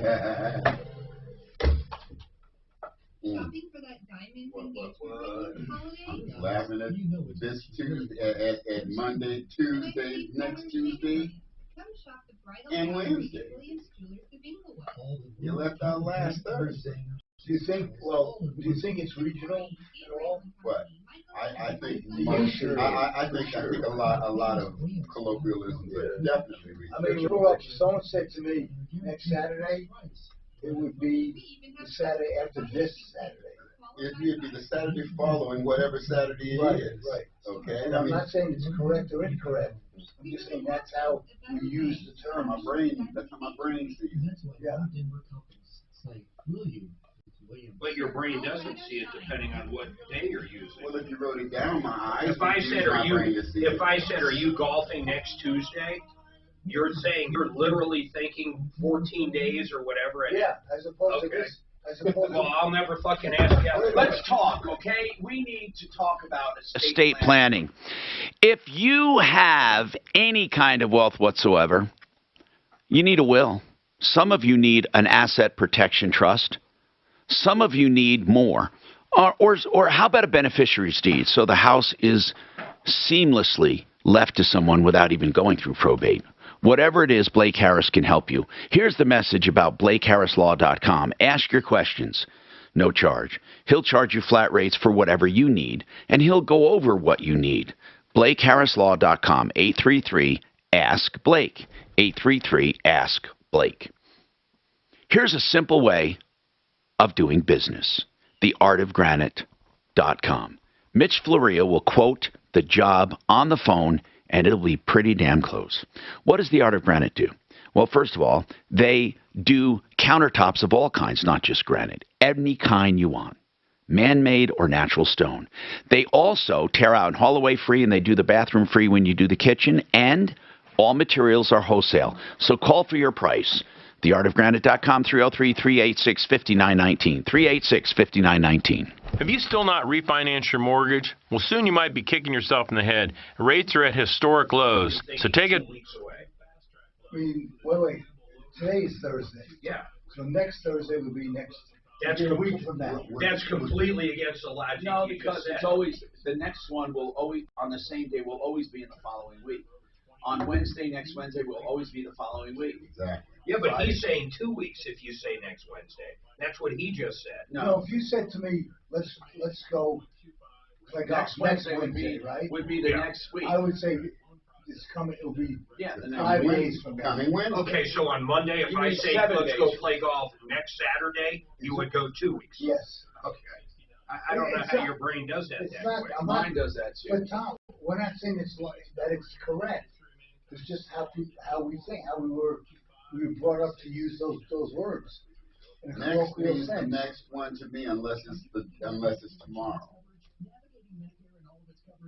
There's so many idioms that people use that are grammatically incorrect. Agreed. And this is one of them. Like holes in one. Absolutely. I told y'all the college level course is called Vernacular and Vocabulary Usage. And that'll land you a job. Mark. Yeah, no, it'll certainly make you hear straight. Mark, pardon me. Glenn in there, not only was he vaxxed, he then ended up positive for the virus and still ended up in the hospital. Who? Glenn. Yeah. That sucks. With Colorado Pain Care. Can you believe that? He was negative for the virus? No, he got vaxxed. Then he got positive for the virus in August and still ended up in the hospital. That's scary. Yeah, but the deal is the vax in the hospital. Look at your cousin. They were in good shape. Did they have the vax? Oh. He's in the Army. He got vaccinated first line when COVID first started. He got it 2 weeks later, and he got 2 months later after his vaccine. had COVID twice. So that the vaccine keeps you out of the hospital, but Jesus. Well, not Glenn. Or does it keep you out of what? MSNBC. That's scary. Like, it's scary to think if he wasn't vaxxed, MSNBC. how bad he would have been. Right, they kept him from dying. Yes. Why? Because Somebody's it was fucking reported that call screener. because it was With the reported. design.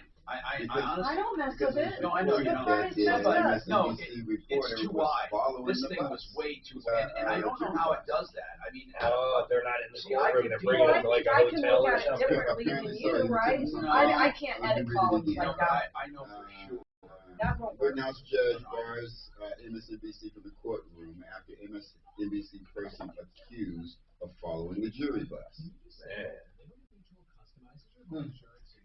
What I don't understand is the defense wants a mistrial, Yes. but everybody. Oh, listen to this. Just since you said that, you know what? He can actually do that after a verdict. I read that. He can do what? He can actually do a mistrial after a Of course verdict. he can. Yes, he can. He can nullify the jury as well. Isn't that fucking crazy, though? But you know what's even crazier? Depending on the outcome, he can decide what to do. That is so odd. What's crazier is that everybody says the prosecution have been like first-year law students. Oh, I think they're doing it on purpose, though, because they have no case. But then why would you? Hi, Tom Martino, your troubleshooter, 303-713-TALK. Renew Home Innovations for beautiful bathrooms. Renew Home Innovations for new showers, new tubs, walk-in showers with no thresholds, excellent for people with disabilities. RenewHomeInnovations.com. And that is the premier place to get your showers done. I love the big rectangle showers that take the place of the old ones. And they can do one without doors. They can do it with low threshold. They can do it with no thresholds for walkers, wheelchairs, or just for people that just want to walk in. It's a beautiful alternative to the others. Everything is in stock, ready to go. 303-904-2000, all-American standard. 303-904-2000, special financing for seniors and veterans. That's RenewHomeInnovations.com. All right, so let's talk about Colorado Pain Care. With physical therapy, what's the oldest patients that you have in physical therapy? Currently, I think my oldest patient is 97. Oh, come on. You can help at any age. Absolutely. Is it a fallacy that mobility has to be restricted with age? No, of course not. It can be restricted with old age if you don't do anything to counteract it. I heard the number one problem with elderly people, older people, is a lack of strength because muscles atrophy and they don't build new muscle. Muscle atrophies quickly as we age. If you just do nothing, you will automatically lose lean tissue mass. For example, say we have an elderly patient that comes in and out of hospital. Yes. Even if you're in the hospital for one day. Yes. 48 hours of bed rest begins muscle atrophy for people. So if they go to the hospital for 2 days and then they go home, muscle atrophy has began, and they need to do something to counteract that. So what do you do? Is it difficult? First of all, there's two stages. Stave off the atrophy and just stay neutral or equal, net zero, or to gain muscle. Is it difficult? It becomes more difficult as we age, but with the correct approach, you can build hypertrophy in people's muscles.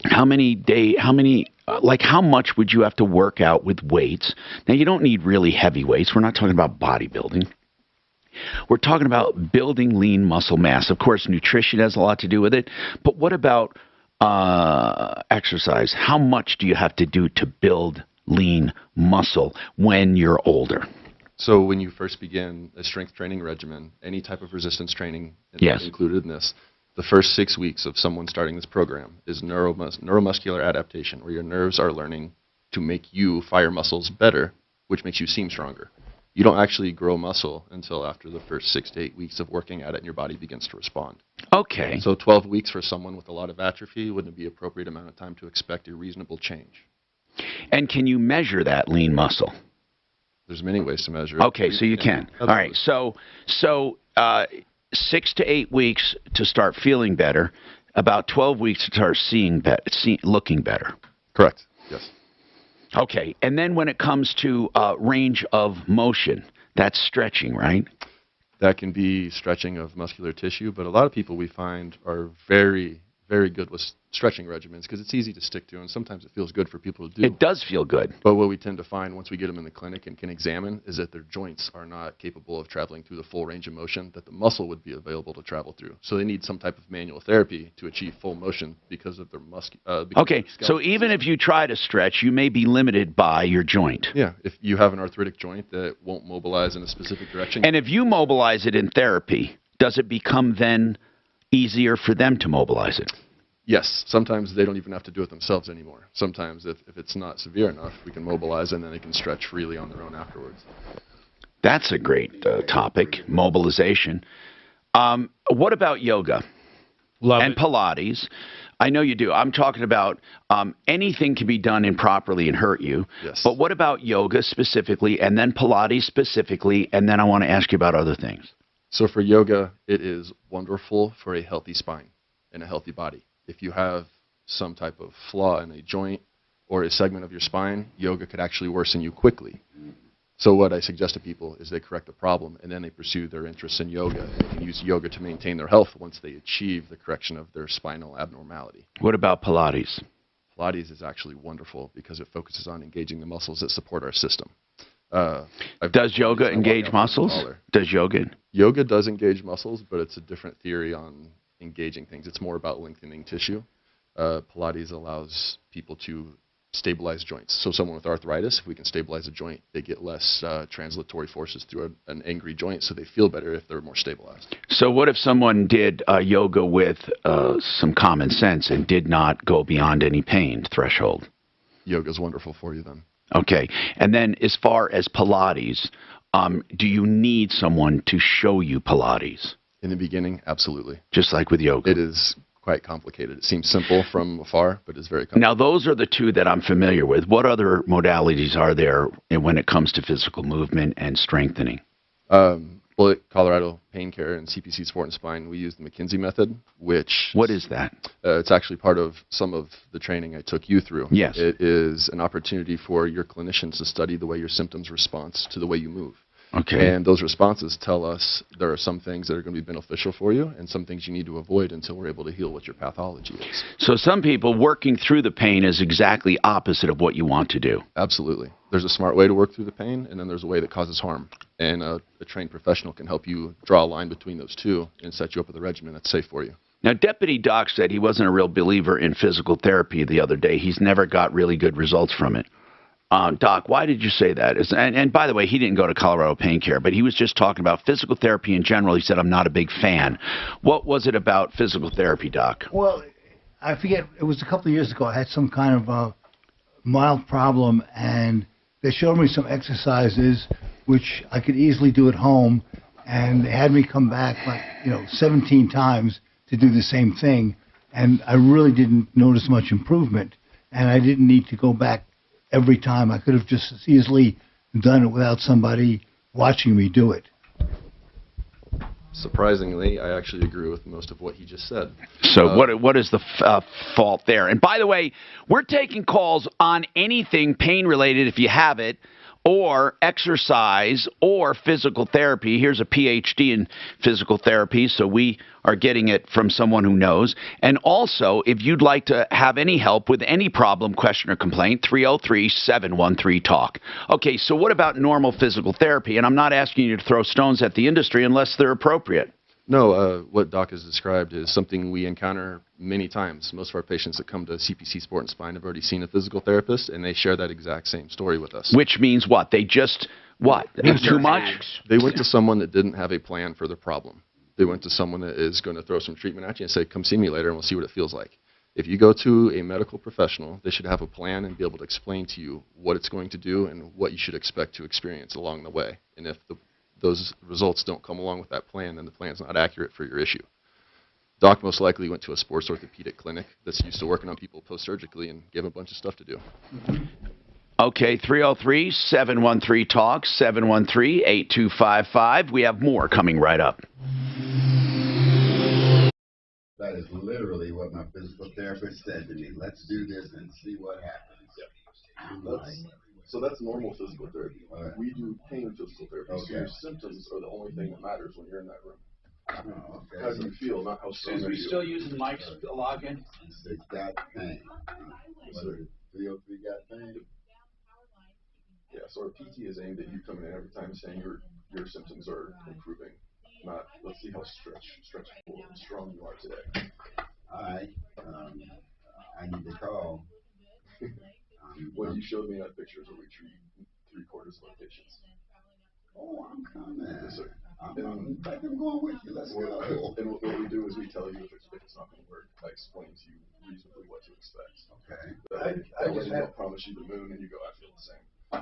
Because that tends to be how it goes. I just had a laminectomy done 2 weeks ago, Mm-hmm. and it worked great. It was instantaneous. You know, they did a microdissection, they took off the lamina, they reduced it, and but the next morning it's like it never happened. Yeah. Unbelievable. There's usually some therapy that needs to be paired with that decompression procedure, but most people don't send you for that therapy. All right, let's talk about what we really need to know when it comes to water conditioning systems. You can get the best at waterpros.net. That's waterpros.net. Mark, what about Tony? You love him. I love them. Oh, my goodness. Are you kidding me? Tony over at Master Rooter, they're the only folks that I know that'll come out to your house 100% for free for an estimate on any plumbing issue. On top of that, if anybody ever tells you you need a sewer line, these guys will come out. They'll put the camera down there. They'll scope it. They'll verify whether or not you need it. And if you do end up needing a sewer line, they own their own excavation company, which means big-time savings compared to the competition. 720-434-3406, Master Rooter Plumbing, 720-434-3406. Thank you. Sorry, I just started. Devin. Okay, so I Can you set the speak up when you're on there? parameters. Just speak a little louder. We know you're quiet. We're From doing our best 1000 to get you 1400 told, hours. Just people with hearing issues and listen. Okay, cool. So I just did this. And then he left it open for you. Michael Brown did leave it open for you. I got it here. I didn't realize that, so I got it. Okay. Like this. And I filtered 10 to 1400. So you had a problem at all. There you go. Yeah. That's our day. So they sent And you me have to refresh. Actually, I didn't want to change his refresh reload and mode. actually said all you need to do, he gave me a band. But you can make it where auto refreshes or whatever. Which is what I thought I needed to do. Did you see that text? Gee, Tom, Mark There's is no- always there's no wrong. He's wrong when he is So- arguing with Tom and with his wife and with anybody. Taking a piece off of the problem. Yeah, I was watching. I was reading your teleprompter. They simply took the cap off to release pressure. So the No, problem is but still they there. did a microdissection of this as well. Yeah, so they need to mobilize What about it, Mark? a bit too. Yeah. I'm just doing my December shit. That's usually the part that speeds it up. If someone gets a spine moving a little bit while they do that part, that makes it go quicker. Right. Because you've had some prolonged pressure on the nerve probably, so we need to get blood and circulation, everything around that segment of your spine going too. So that's the other half of it.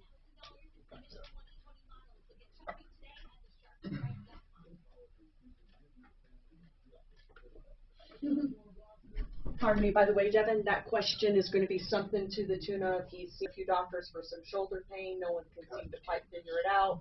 How would you suggest approaching that diagnosis? Getting a free MRI, first of all.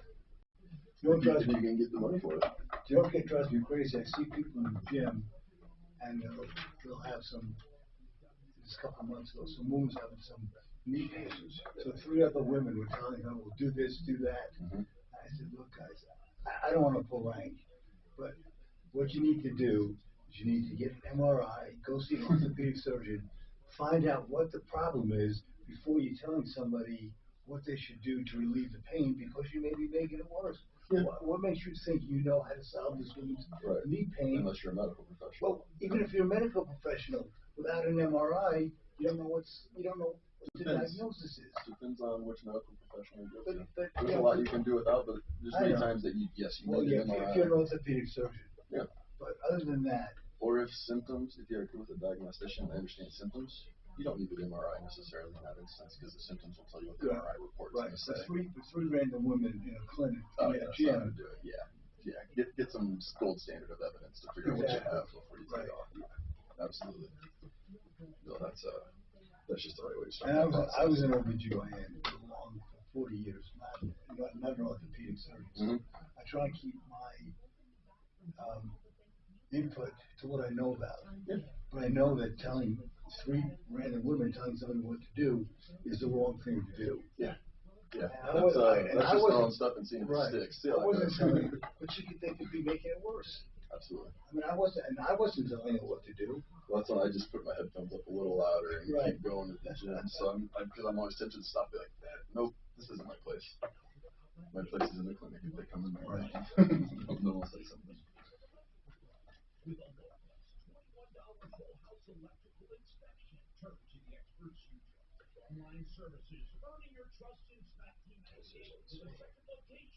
So where did you get your PhD from, Devin? I went to Southeastern University in Fort Lauderdale. Okay. Yes, sir. Yep. Undergrad at University of Illinois. School, huh? That's why I went there. I lived in Illinois my whole life.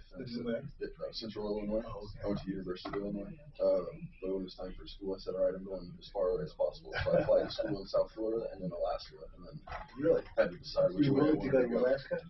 I wanted to go as far away as possible. See what it was like. So it was only 4 years. So why not? I'm surprised you didn't apply to the University of Hawaii. I thought about it, but that was a little bit too expensive. Yeah, kind of pricey to get yourself to Hawaii. Angie, is that 888 heat for next? Yeah, I went as far away as I could geographically get and stay in the U.S. Hey, I'm Tom Martino, your troubleshooter. One Clear Choice Garage Doors. Man, every time I use my garage door, I thank goodness for them. They have the best garage door installation anywhere, and great prices, fully disclosed on their website, oneclearchoicedoors.com. They do emergency service as well. If your spring broke, you got to get out or anything like that. They do adjustments, tune-ups. They do a full safety check and adjustments for $80. If you're moving into a home, it's a must-do. oneclearchoicedoors.com. 720-370-3987. Kevin's got a question on physical therapy. Go ahead, Kevin. What's going on? Good morning, Devin and Tom. Thanks for taking my call. Yes, sir. So I'm one of the guys that have to agree with Doc a little bit. So 2 years ago, to make it short and to the point, 2 years ago, I lifted a hot water tank out of my basement with some help and strained my right arm. The pain kicked in over the course of a couple of weeks to the point that it hurt me quite a bit. After about 6-8 months of the pain, because I'm one that doesn't tend to want to go to a doctor, I went in and saw a doctor, an orthopedic surgeon. They did an MRI, said I had 2 slight tears. He didn't see any arthritis, and he commented that he didn't understand why I had so much pain based on what he saw, so he recommended PT. I attended 6 out of 10 PT appointments and found the same thing. I could do the same exercise at home. They did do dry needling, but that left me with black and blue marks, and I didn't really understand the validity of that. So now I'm 6 months down the road. I can go to the gym, do some light weights, and it seems to feel better for a day. And then the next morning I wake up, the pain moves from my shoulder down to my elbow. It moves around. And if I had to describe the pain, I would say that it is just an aching, continuous pain. What do you guys recommend? So, Kevin, in listening to you and your mechanism of injury and the symptoms you described and the kind of the history of seeing clinicians, unfortunately, you're describing a neck problem. Even though all your symptoms reside in your arm, there is nothing about a rotator cuff injury that would have pain referred down to your elbow. So that would make sense as to why a minor rotator cuff was the only suspected pathology, and then physical therapy didn't have an effect. If people are only treating your arm and your shoulder, it's probably not going to change. You're describing something we see all the time, a lifting injury regarding the cervical spine. So what can I do? You need to see a physical therapist certified in mechanical diagnosis and treatment, such as we have at CPC Sport and Spine, but they need to examine your neck and figure out where your nerve pressure lies. If someone can figure out what nerve is causing that symptom, they can decompress it for you and probably eliminate your issue. It's just basically not all physical therapists are made the same. Let's face it. You know, I mean, you're living proof. You don't get results, then you move on. Now, here's what and I just... Yeah, go ahead. So go ahead, Tom. What I was going to say is what I like about the physical therapy here, you can go directly to physical therapy at Colorado Pain Care, and then Devin can always say, hey, you may need a doctor for this, this, or this, but you may just need physical therapy. But what about that? If I go just for physical therapy, how will my insurance cover that? I know your doctors are covered, but what if I simply call and say, I think I need physical therapy for pain? Will my insurance cover it? So most insurances cover you to come to us directly. In the state of Colorado, we have 30 days for direct access for most insurances where you wouldn't need a referral from your insurance. Did you hear that, Deputy Doc? That's good to know. Yeah. And then when you do call in, our people that answer the phones verify your insurance and let you know exactly what you would need to have covered. So you can go directly to physical therapy, and then sometimes that's all they need, right? Oftentimes that is exactly the case. And if you think they need something else, what would you do? Then you refer them in-house, right? Yeah, we can refer in-house, or if they need a referral for something we don't provide, I help them find who they need. If I'm not the person for the problem, we figure out who that person is. Okay, 303-713-TALK, 303-713-8255. So that's really good, by the way. And by the way, the number is 303-GOT-PAIN. So you can say, I want to make an appointment for physical therapy directly. And you can get direct coverage. And they'll go over that with you, and then they can make referrals if you need them. But sometimes physical therapy is all you need. Julia, what's happening? Don't take her, Tom. She didn't want to come on the air. Oh, okay. Okay, we got more coming right up. Oh, never mind. I won't take a break yet. We have another. I have some text messages I want to go over as well. If you're texting, you can text Tom and then your message to 57739. Tom, I always find next Tuesday or so on confusing. In every case, I clarify. So I'll say, let me check my calendar. Are you talking about this coming Tuesday or the Tuesday after this coming Tuesday? Obviously, I do that too because so many people have different ways of looking at it. Here's another text. Tom, I work 4 10s Monday through Thursday. I get 8 hours of holiday pay to help make up the other 2 hours. I don't even know. Oh, I see. Okay, 2 hours. So I imagine they mean 2 hours every day of holiday pay to make up. So I will have 40 hours for that week. So they do 4 10s. That doesn't make sense to me. But anyway, so it says I do 4 10s Monday through Thursday. I get 8 hours of holiday pay and have to make up the other 2 hours. So I have 40 hours for that week. Is the employer supposed to pay me 10 hours of holiday pay instead of 8? Thank you. I don't quite understand. I hope you call me because I just don't understand the question. If you work 4 10s, you work 40 hours. If you get holidays, okay, if you get holidays or vacation pay, you get 8 hours of vacation pay for how long, okay? I don't understand. I mean, so you got to clarify it.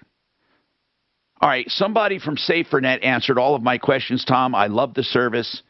SaferNet.com, by the way, they're talking about. And that's where you are safe from viruses and malware just for having a background app running. It doesn't allow anything to communicate outside of your computer, even if you downloaded something bad. Okay, somebody wants to know... Somebody wants to recommend someone for a bank statement home loan. In other words, they want to get a loan and qualify on a bank statement. I don't know if you can do that. They want to see income and they want to see credit. It doesn't matter how much money you have if you have bad credit. Now, there are some people, if you did a statement, a bank statement, they can't necessarily garnish that as easily as wages. They want to know that you're working. So I don't know anyone who does a bank statement loan or a loan based on how much money you have in the bank. None of our lenders. Maybe we can ask Kurt, Suze, if anybody would do a bank statement loan. In other words, loan money not on income. Let's assume they have good credit. Can they get a bank loan simply on their bank statement? Now, impact traffic. At their job too. Yeah, but if you have a 15, 20-year job history, I mean, that's why they don't think you're going to quit your job. What about if you put the money in an escrow account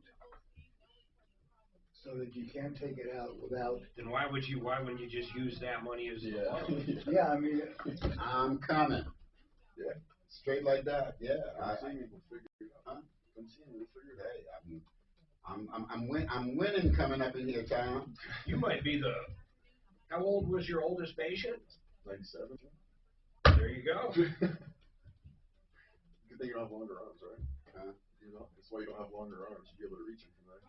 No, actually, I'll throw straight in. the problem is Philippe's too old to get out of the chair. I will. Hey, bro, when you come and bring you that MRI report, I want to see the radiologist. Yes, I can bring you not the picture of the write out. I want to know that write out of what the radiologist. All right, let's talk. 888 heating. Yeah, I screwed up. What can I say? I was supposed to start that commercial. Thank you, Mr. Martino. Here's what 888 Heating's doing, and it's incredible. If you donate a jacket or coat in good condition, they're going to do a free furnace tune-up. It's only for November. It ends there, and it's a real tune-up. They're going to come out. They're going to clean the dirt out of it, make sure it's in good shape. You donate a coat, donate a jacket, free tune-up. This month only. You got to get it on the books now. 888heating.com is their website, or you can call them at 888 Heating. Finding great candidates to hire can be like, well,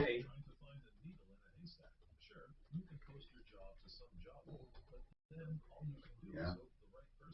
I sat here and I listened to Dr. James Baumgartner. Soaked it up, liked it. Sitting here listening to you, soaking it up, liked it. He was sitting here listening to the beer guy, drinking it up, and liking it. And I don't like beer in general. Influenced by the moment, huh? Did you see the email from George? This guy has good beer. You want to talk about it in content? I'm amazed. I mean, What are we talking about? Where's this? what's it called? Rock and Roll Brewery, or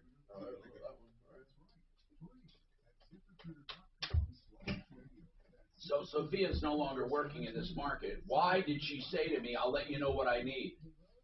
What do you mean? I need a point of contact. Nobody knows anything about our backup drive. So that leaves me fucking communicating with 30 separate reps and setting them spots. Does that make fucking sense to anyone? Of course not. It's so fucking stupid. I just emailed Tim on it. I'm going to. Or in fact, just put everything in the drive as planned, and then email the link to Tim for the drive. And then he can get with all the sales reps. I don't know why it's so difficult, man. Then they can give access to the sales reps to go grab whatever they fucking want. okay. Let me kind of lead you because you gotta go the same way to go and come back. I can't wait. This lady says she does bank statement loans. I'm going to get one. Let's see if it actually works. Why not? You know, the most furious part about loans is a lot of times you'll hear people, well, if I had that money and made it, I wouldn't need the loan, so they can't get it. But you need it.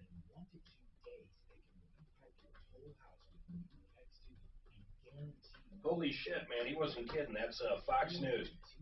What? Rittenhouse judge bars MSNBC from courtroom. Well, yeah, I'm winning up in here, Tom. You were straight up on that one, man. Look, that's headline MSNBC banned from trial.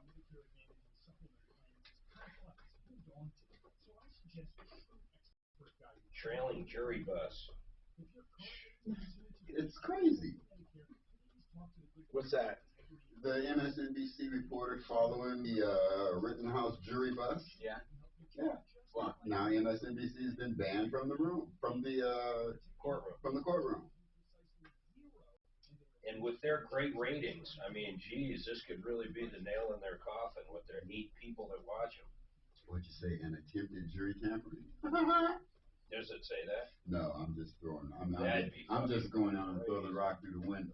Actually, that would be jury tampering in a way if they asked any questions. Just tailing. I don't know. Is showing pictures? I don't know. I have no idea. Man, doing anything with them folks is not a good thing. Not a good thing. Not a wise thing. Let's put it that way.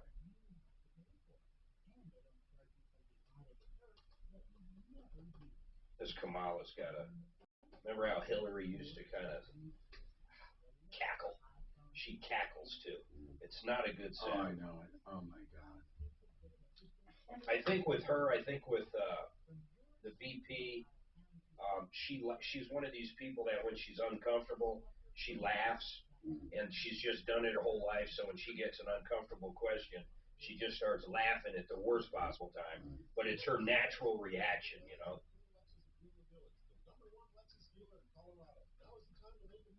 Like Joe's natural reaction is to answer a different question that was asked that has nothing to do. Well, because you with the can't actual remember what the question was. Heads up, I have Kurt Rogers on for the bank statement loan question, but remember the lady who brought in the puppy, donated the puppy? She does bank statement loans, so she called in to say she does them. Good. I want to get one. Let's just do it. What? I want her to prove that it works. What, a bank statement loan? No, I just want a bank statement loan. Hi, Tom Martino, your Troubleshooter. Harris Family Law. I just made a recommendation last night on them, Harris Family Law, because they needed someone who really knows how to represent you and keep the heat down, especially when someone is trying to get nasty. It's amazing Harris Family Law can take the heat out of it, and they do collaborative law with the other side. That doesn't mean they go easy. It just means that they don't run up the legal bill. They also do a part of the divorce you want or the entire divorce. Harris Family Law. Give them a try. Give them a call. 303-515-5000. 303-515-5000. Kurt Rogers, Affordable Interest Mortgage. We just have a quick question. I use Kurt as my mortgage expert from time to time. And Kurt, somebody texted me and wants to know, where can I get a bank statement loan? Let's assume they have good credit, but they don't have income. Can you get a loan based on a bank statement? Yes, either 12 months personal or business. Okay. Or 24 months personal or business. Yes, you can. You have to show You have to show either 12 months of statements or 24 months. Yeah, consistent. In most cases, it's 12 months works pretty well. So, but that's now with 12 months though. What do you have to show? Deposits. Yeah, the bank statement. What they look at is they look at how much money is going into the account every month, and how much might be transferred from another account, or how much of it is actually being paid for the services you provide. And they will take that. Sometimes they'll take 90% of that, or they'll take 80% of it on the norm. Kurt, I guess I'm missing something. So there's no credit check with that? There's no what? No, you have to have a credit check. But the bank statement loan supersedes the need for tax returns, W-2s, pay stubs. Wow, is it high-risk stuff, or is it like 3% stuff? What is it? It's a higher risk. But it allows you to get into to keep your home. Well, does it mean higher risk mean higher rate? Wait, he's talking, I get it, but he's talking about a secured loan such as a home loan. I thought they were talking more about a signature loan. No. We're talking about home loans. Okay. Yeah, that's what we were talking about the whole time. I'm sorry you misunderstood that. Kat, you do bank statement loans, is that right? Sure do. It's Fairway Independent Mortgage. That's who I'm with, and we do. Okay, and so that's good to know. Now, Kurt, do you do them at Affordable Interest Mortgage? Do we do? Yeah, I do them quite often. Okay, so what about if someone says I'm unemployed? Can you still do it based on a bank statement? No, well, if you have to be able to prove some kind of income coming in to pay bills, whether it comes from Social Security, pensions, investments.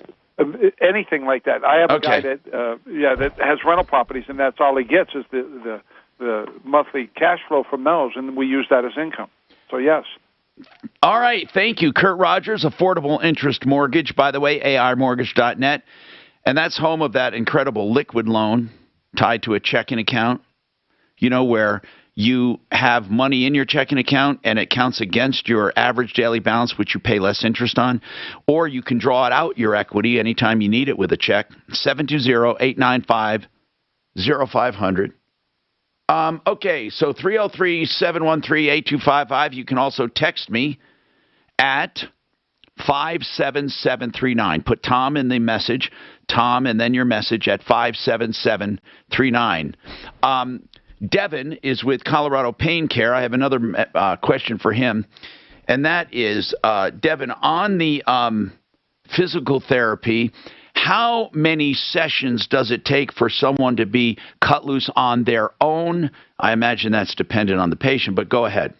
That varies greatly, to be honest, but the important part is that there's a plan with objectives. That helps us determine how frequent we need to see someone. Every pathology requires, obviously, a different treatment, so the most important thing is that we set up a timeline of, you're going to work on this for 2 weeks, you'll have completed that objective, and then we'll carry on. Some people, it's only a couple sessions, they've learned everything they need to know, and they're healed, and they can carry on, so very variable. Now, I'm Tom Martino. We have another couple of hours to go. Get your calls in, 303-713-TALK, 303-713-8255. Yeah, I will be calling for an afternoon appointment. Where are you guys located? Colorado, yeah. Oh, man, you blew it. Oh, you should have said Western Slope, Vale. No, Aspen would have been good. Send them for a ride? Somewhere fucking far, man. We're in Grand Junction. We have 3 easy, That's in Grand Junction. locations in Grand Junction. I'll stop on my way to California. Yeah, no, I'm on my way. Yeah, Colorado, yeah, what's it, like 12 minutes from here? That's not far. And if you know the shortcut with you, we'll figure out what you got. And you know the shortcut, it's right over there. Yeah, that's right.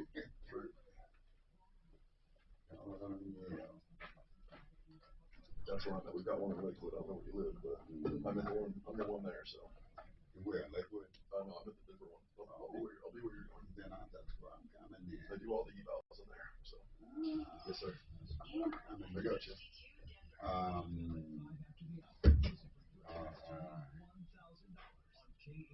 Social Security and what, Medicare? No.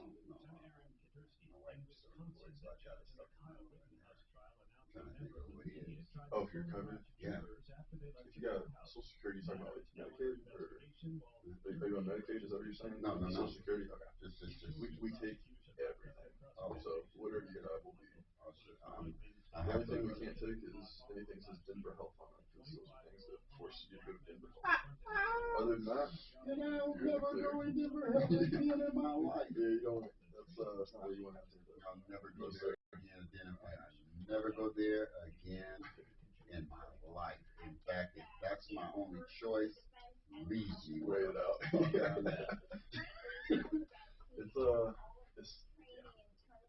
You're bad things for a reason. Man. Yeah.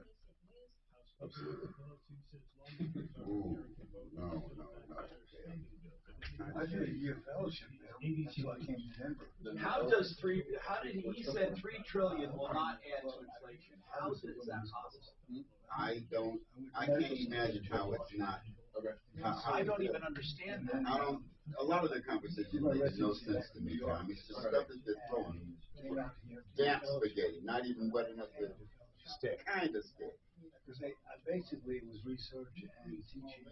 Oh. And I wanted to be a clinician. Yeah. So I quit the fellowship after a year. Okay. But it was at Denver General. It was fun, man. And Denver General is not Denver Health, right? Okay. I've only lived in Denver for 3 years. I'm still kind of getting used to everything. So. This is back in the 83.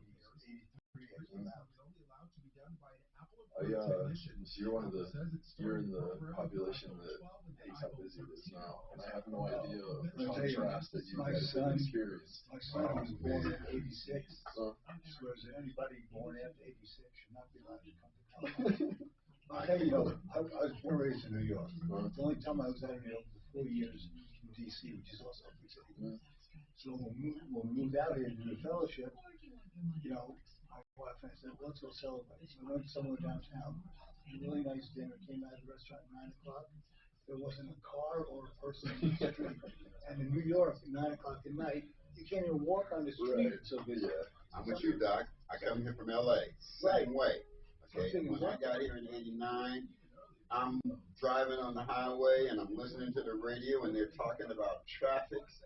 And I'm like, where the fuck is the traffic? I'm doing 80 miles an hour and I can't see a car, but they're telling me there's traffic right here. I'll tell you what changed. Two things really changed Denver, in my opinion. One was the DCPA. That whole project downtown was great. And Coors Field. Because Coors Field, you have 81 days when it's in the summertime. People go down there, they hang out in the bars, they go to restaurants. You know, Coors Field, not Coors, I mean, Broncos, they're there for 8 games in the middle of the fucking winter. Nobody hangs out except that they tailgate. But it doesn't really do anything to the restaurants. Yeah, those 8 glorious days. Right. But once you got the DCPA, which has, Are you in for the show? And the Coors Field, which is, obviously people go down there, and sometime, made a huge difference. I mean, had to. At Blue Cross Blue Shield. Oh yeah. All right. When I first moved here, I didn't have it was 3 years ago. May of 2018. I started driving Lyft because I didn't have my license yet, and every person I'd pick up, I was driving rush hour stuff, and good morning, how you doing? Like, oh, these fucking transplants coming in here and wrecking everything. I've only been here 3 days. I'm like, yeah, the audacity of everyone to move to Denver, and I would just get real quiet, like, what do you want to listen to? I'm not gonna. If I say too much, you realize I'm one of the people you're mad at. So that was all I ever heard. I would tell people I was from Denver just so they didn't hate me. I moved to Denver July 15, 1983. And the reason I know that is because that's the same day that John Elway came here. And there was nothing in the paper about me moving to Denver. Everything in the Post and in the news is all about John Denver comes to. Yeah, if you waited 1 week, man, you could have made a headline. Maybe I could have been in the paper. That was bad timing. Right, nothing in me, nothing about me moving here. I came in June of '89. And I was amazed. And it's changed dramatically. Oh man, see now, back to this traffic thing, the I-70 used to be 2 lanes, 2 this way, 2 that way. Well, there are 4 now, 5 in some places. It'll be more soon. It's gonna be 6 when we're done. No, I-70 like is South still Florida, 3 lanes. You're talking about I-25. I-70 has always been 3 lanes. Up until you get to Georgetown, then it gets to be 2 lanes. Okay. But I-70 has always been 3. It's going to keep going. Either way, it's getting wider and wider. I used to never be able to look out the window and see traffic at a light. Now that's all you see. Oh yeah, you can't go skiing on the weekends unless you leave Friday. Friday. That's why I don't go skiing right there. I tried to go one time. I thought, what is this? Crazy. This better be worth it. The skiing, once you get there, the skiing is world class. That is 33% of the healthcare workers that is thing called the doctor. And they don't want to get it. You know why? You They already have the volunteer fucking disease. to be a doctor on call at one of the ski areas. It's crazy. And you got a beaver, so you could ski. And Can you imagine if all of a sudden we have a third less healthcare workers? You would come by and you would triage them, and you would treat them, tell them what's So if you did that for a weekend, you got 2 free season passes. So my wife and I, it was great. You spend 1 weekend and you ski. Carolyn and the fixes rest of the everything. season, you ski for free. It's an incredible deal until we all Have we had anybody wanting to donate to any of the 2 people that sent us money or want us to call them as far as our Thanksgiving stuff? It's slower than it was last year. But for 2 or 3 years, That's because everything costs so much, That's man. what I was Do we have any? I wonder how long you have to do that for Mark, someone. we have so many people that show up. Oh my God. Not long. Do we have any money in our charity account at all? No, I never told him that. It'd be funny to see the look in their eye. When is it? Let's get Albertus on for an update, and then after that, we could also get on Pastor Lauren if you want, but separate hours.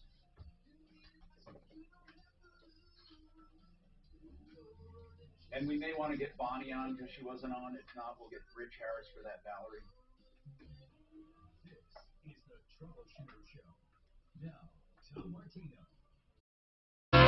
I'm Tom Martino, your troubleshooter. 303-713-TALK. 713-8255. What's going on in your life? This hour brought to you by Silverleaf Mortgage for your reverse loans. Silverleaf. SilverleafMortgage.com, 720-REVERSE. I'm not going to go through the pros and cons of reverse loans. Sometimes they get a bad name, and I'm going to tell you this. You can never be upside down in your home. They're not for everyone, but they can help you extract equity without ever paying taxes. They're not income dependent. As long as you pay taxes and insurance, which you can pay out of loan proceeds, you will never lose your home. You'll never be upside down. Your estate will never be left with a bill, ever. SilverleafMortgage.com, 720-REVERSE. They even have a nonprofit foundation that can help you. By the way, they can help you get your house fixed up with this nonprofit foundation to get ready for the loan to get a better appraisal. 720-REVERSE. Okay, now, Valerie has a child custody issue. What is going on, Valerie? Hi, Tom. Hi, Valerie. I hope this isn't serious. What's happening? I have a 4-month-old, and we are currently going through a child custody case through the Jefferson County Courts. Oh, And okay. Now, is this a divorce or a paternity thing? It's a paternity. So, in other words, you were not married. We're not talking about a divorce. Yes, we were never married. Okay, so you have a child, 4 months. The guy finds out and says, hey, wait a minute. I want some rights here, right? Yes. Okay, and what is the issue here? And I'm going to bring up Bonnie Shields to listen. Bonnie Shields is one of our family law experts here, BonnieShieldsLaw.com. Now, Valerie, what's the actual issue? Are you refusing to give parental rights? I'm not refusing to give parental rights. He just wants more time with her than what he wants to give me, and it's just a big issue. How much time does the baby daddy want? He wants, so right now we have a court order saying that he gets her every weekend, but he wants more time than that. Okay, and is there a reason you don't want to do that? Because of her age or what? Because of her age, and he's mentally unstable, and I've tried bringing that to the court's attention, but they didn't. Why do you say mentally unstable? Do you have any evidence to that? His name's Anthony Rosales. He had another daughter, and his other daughter passed away last August in 2020. And since she passed away, he's just haven't been in the bed. How old was that one that passed away? She was 9 months. What was it? Suspicious or was it tragic? I mean, it's all tragic, but what was it? Her mom's boyfriend shook her, and the mom left her. God. But what does that have to do? Okay, what does that have to do with him? Ever since she passed away, he's made posts on Facebook saying that he wants to kill himself, making. Oh, I see. He's depressed over losing his other daughter. Yes. And maybe he just wants to say, maybe he's thinking, hey, I don't want to lose this one. I want to be a father. I don't know. I'm just trying to figure this out. Did he file an actual motion to increase parenting time? No, actually, he hasn't responded to none of my motions. Well, why would you even make a motion? That's what I don't understand. He was getting her every other weekend. Why was he getting her? Was it every weekend or every other? Every weekend. Every weekend. Why was he getting her every weekend? Was that a private understanding or was that ordered? Well, now it's ordered, but before it was a verbal agreement. All right, so it's ordered that he see her every weekend. Is that right? Yes. Okay, so to change that, he would have to make a motion. Why would you make a motion? I'm not sure. Well, you wouldn't. I mean, are you satisfied with him seeing her every weekend? No. Well, Valerie, you got to communicate with me. What are you calling about? What I hear is this baby daddy has visitation every weekend, and he wants to increase it, but he has not done anything about it. He just said he wants more. You don't have to file anything. He does. Unless, are you trying to reduce his parenting time? Well, the only reason why I filed the petition is because he withheld my daughter from me Okay. for multiple days. So Okay, and you filed a petition saying what? saying allocation for parental time. What is what? What? I mean, you don't want him to have her every weekend? What did your petition ask for? Tom, can you hear me? Yes, Bonnie, go ahead. Yeah, in the petition, you don't necessarily state at all what it is that you want. You can, and right now he might have parenting time because maybe they had a temporary orders hearing, or maybe at their status conference the judge said, hey, status quo. Okay. So he doesn't really have to file a motion to reduce it. I don't know. Are you waiting for do you have a final hearing scheduled or a mediation scheduled? We went through mediation and we set up a whole plan, but he refused to sign it. So now we have a pretrial hearing on January 21st. Okay, so you did file to amend it, and what do you want? Maybe you didn't put it in the motion, but what do you want? I want him to have her every other weekend. Okay, every now, weekend and he wants her every weekend, or does he want her more than every weekend? He wants her more than every weekend. Okay, does he have an attorney? No. Do you have an attorney? I'm working on getting one. Okay, but it's better if you both don't or you both do. I mean, in my opinion, I mean, no matter what, you should have an attorney no matter what. But if you both don't, it's better than if one has one and one doesn't, especially if that one is you. Bonnie, what should she do? Well, Tom, here's the thing is, a 4-month-old child, I'm not even sure about this weekend visitation, if that's appropriate developmentally. What is on the weekends? Does he get her from when to when? Like how long does he have her on the weekends? Friday 10 a.m. till Sunday 6 p.m. Man, that's a lot for a little 4-month-old. That is a whole lot.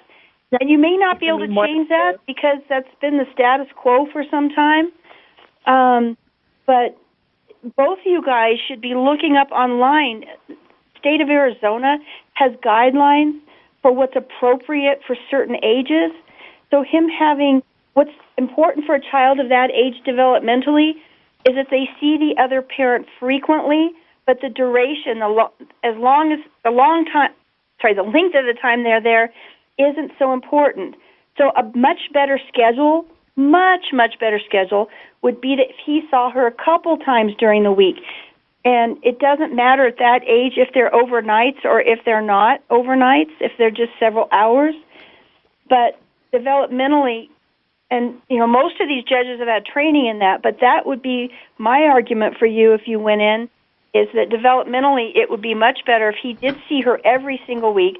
Seeing her every other weekend would be bad for her, and you need to understand that. But having her for 48 hours every weekend is really not a great parenting time schedule at all for a 4-month-old.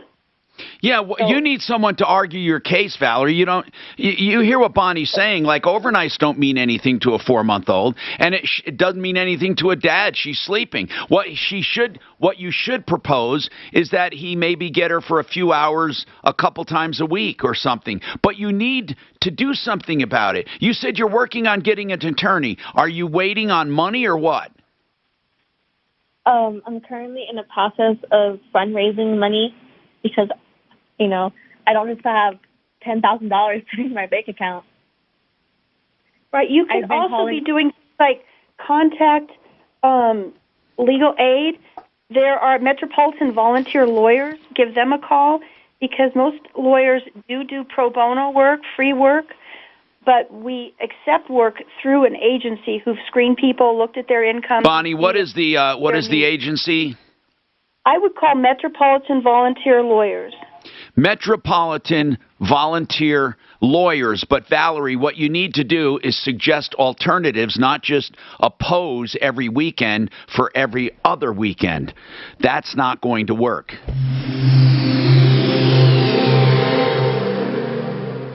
This holiday season.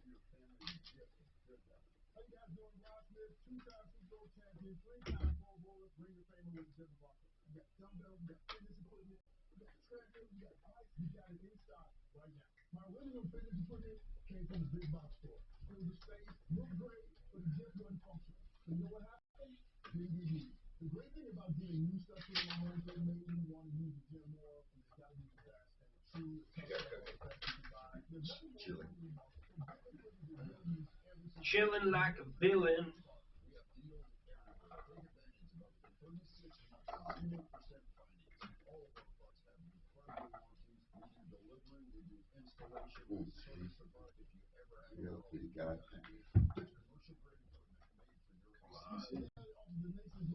Next week, I'm done next week. Good luck. Don't come next week. You won't be there. I won't come next week. Guys, just 2 quick spots. Looking for a home loan? Ideal Home Loans, one of our preferred lenders, idealhomeloans.com. Everything can be done on the phone. Everything can be done online. And with interest rates in flux, they recommend that you refinance with them and get the interest rate guarantee automatic. 2-year guarantee. If rates go down, they refinance you free of charge. They also, of course, can help you if you want to pull cash out at this time. And if you refinance now, you won't have a payment until February 2022. That's right. They have pre-approvals as well, which are like cash deals. You're actually approved. The money set aside when you find a house. It's simply a matter of appraising and closing. Your offer goes to the top. In this competitive market, their pre-approval is wonderful. They also have a custom term loan, which means you can pick anything in between 15 and 30. You don't have to pick 15 or 30. IdealHomeLoans.com, 303-867-7000. Precious metals, they're in high demand. And if you contact DavidEllisJewelry.com in Cherry Creek, they will buy your precious metals no matter what form they're in. If they're just jumbled messes of chains, bracelets, necklaces, mismatched earrings, maybe old coin collections or watches, take them to 3rd and Clayton David Ellis Jewelers. By the way, not only can you get an immediate check, but while you're there, you may want to browse. After all, it is a jewelry store. Hint, hint. DavidEllisJewelry.com, in town 40 years. You can trust him. It's way better than going to a nameless, faceless place on the internet or meeting someone that you've never met before. You can take it from me. I know David Ellis, 3rd and Clayton, 303-322-8779. Are you one of the millions of homeowners who haven't reached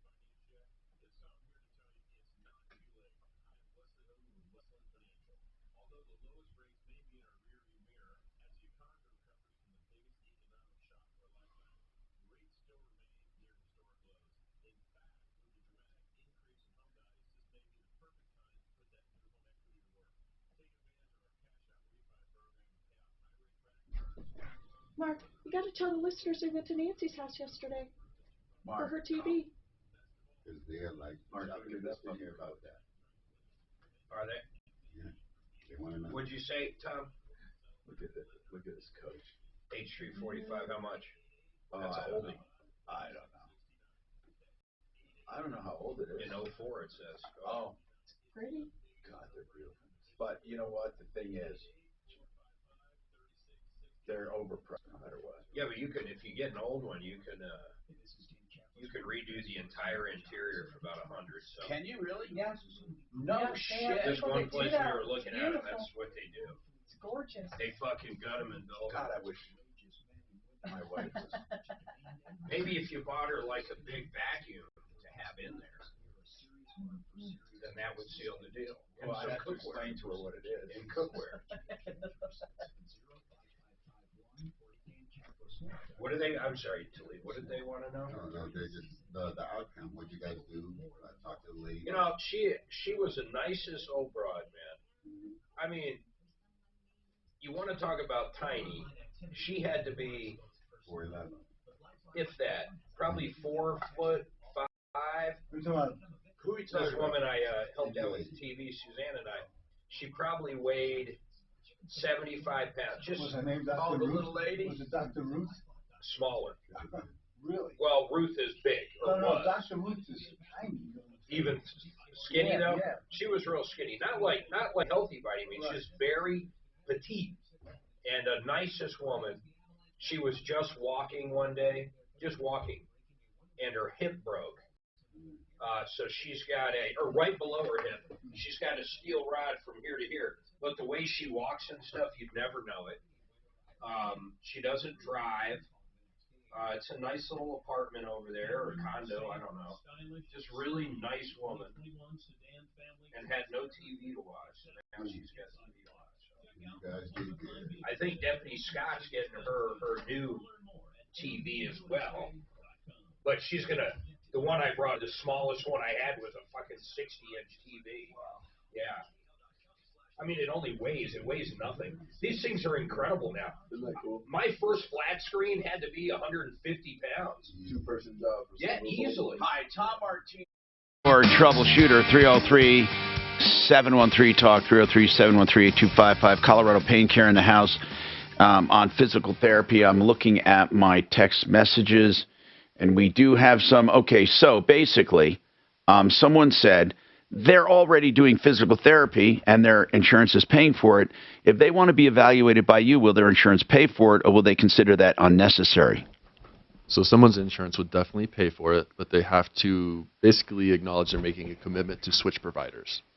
So even before you can evaluate them? After the evaluation. Oh, okay. So their insurance would cover the evaluation, and then we have to get authorization, just like any. Okay, so they go to you to be evaluated if they don't like their current physical therapy, and then if you decide you're a good, they decide you're a good fit, they simply have to switch, and their insurance coverage will switch. Yeah, and our authorization team takes care of that for everyone. They don't have to do anything besides come in to see me, and we can handle the rest for them.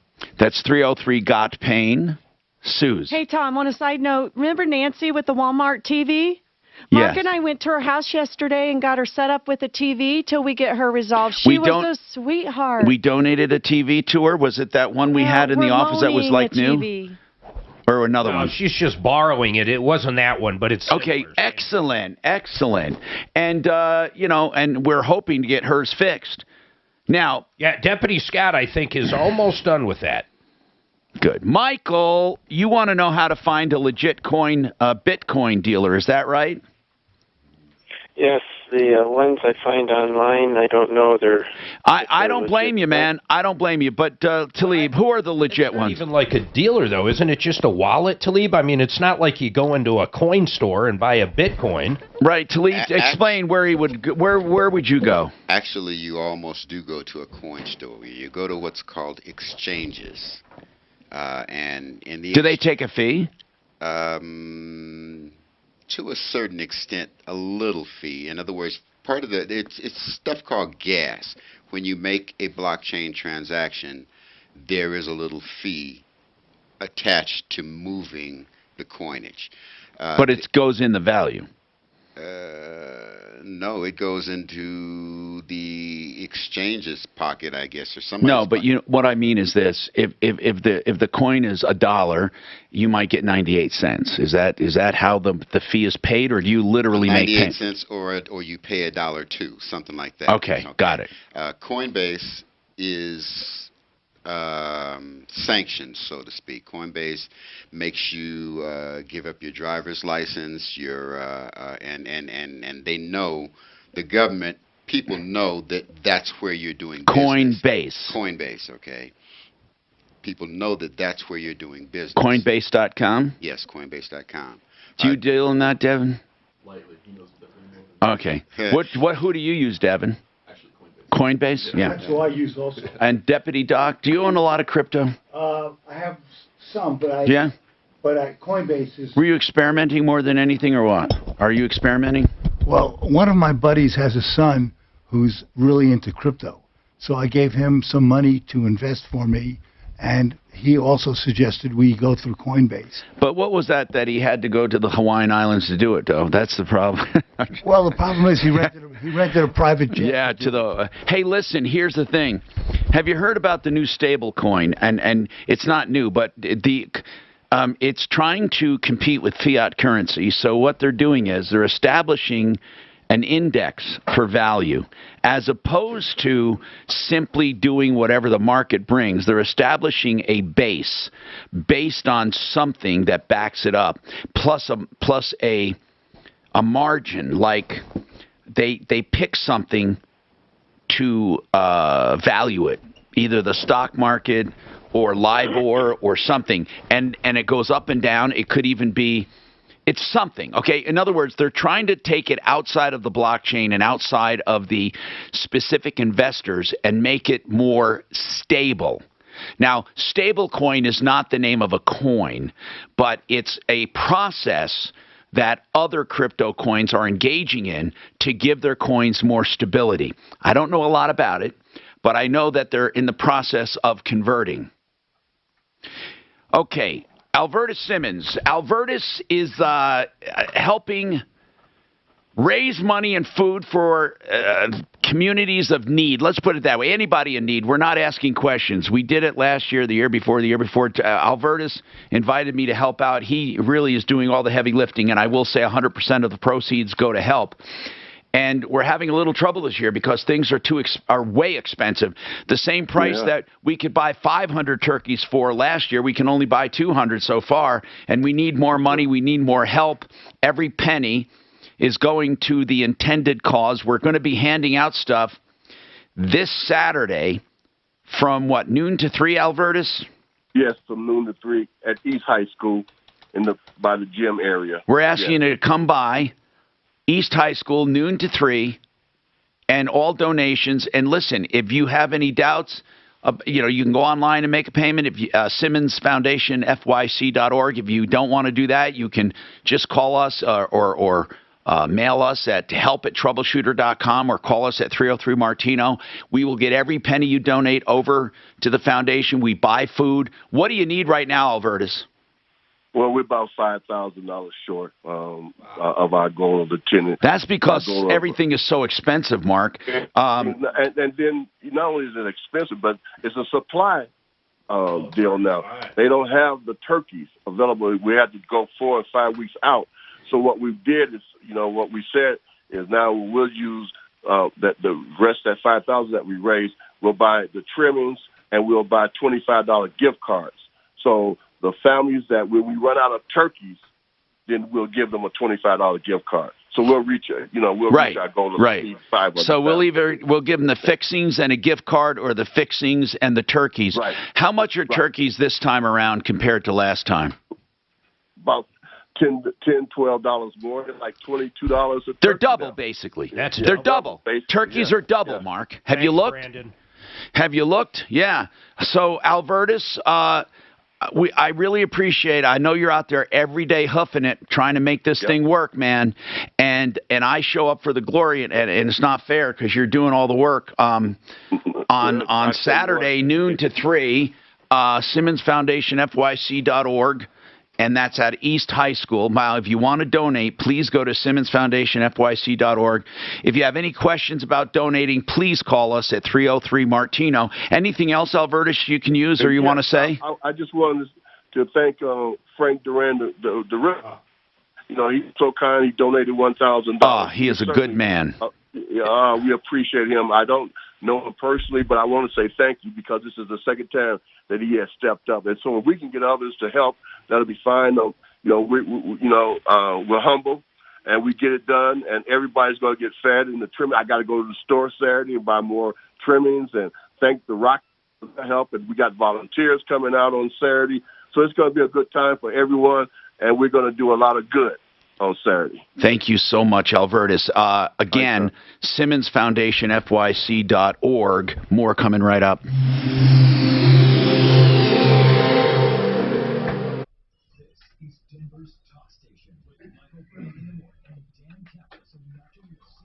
Well, buying through Coinbase, you have to go through a hell of a process to set up an account. Oh, yeah. Your blockchain account and all the other stuff. Yeah, and they need a copy of your driver's license, and it's pretty legitimate, Tom. If you're going to buy Bitcoin, go through Coinbase. And most of the places, I feel like it's hard to do this through somewhere that's not legit, because everything's encrypted and you have to provide all this information. There's not that many places you can buy Bitcoin where I'd be that nervous about it. Yeah, there's a couple of I was looking at them a minute ago. Let's see, wallets. Coinbase, Crypto.com, Robinhood, I don't know about Robinhood. No, I don't know about. Robinhood's for investing in Bitcoin. Not really. For investing. But I'm saying You go through. these are Hey guys, I got something real quick coming up. KuCoin. KuCoin is a DeFi. By visiting walgreens.com/Medicare. You know, Compass Insurance Group will give you free insurance checkups of all of your insurance coverage. All you have to do is call them it's 303-996-9000. A free insurance checkup, an objective look to see if you can get better coverage, more coverage for less money. You got to do it at least 2 or 3 years, every 2 or 3 years. CompassInsuranceGroup.com, TheInsuranceHelpCenter.com. Okay, 303-996-9000. Simply Floors Inc. Simply Floors Inc. will get you Simply Floors at simply better prices, at simply better installations, and a simply better experience all the way around. Simply Floors Inc. is where you make your appointment, tell them what you're interested in. They'll come and get measurements or whatever, give you a price. There's no obligation, and you will love the way Buddy and Karen Mitchell does business. That's simplyfloorsinc.com for all of your floor needs. And don't forget waterpros.net for the best water systems ever at the lowest prices ever. That's fully installed water softening systems, computerized, low maintenance for under $2,000. Waterpros.net. When you hear coordinated care, what do you imagine?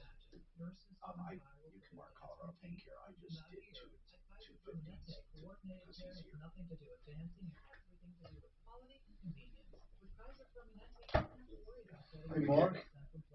So if you were, would you say the Avalanche is a great hockey team, or the Avalanche are a great hockey team?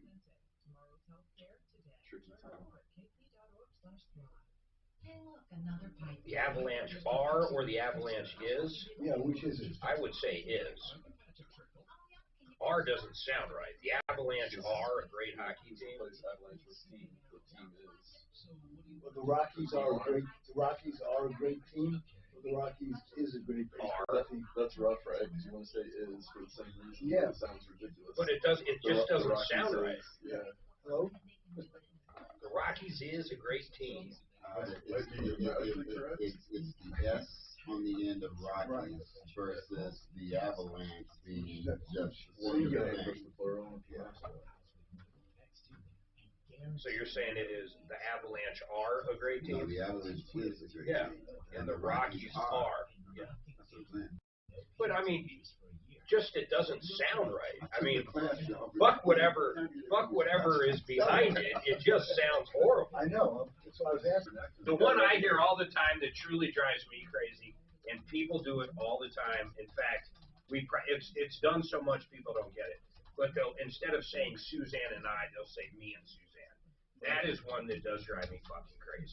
But I've learned never to correct people on it because it would drive me nuts. Grammar school, that's like 4th grade. You spend a whole year figuring that one out, I think, right? Well, how about orientated? That's what drives me crazy.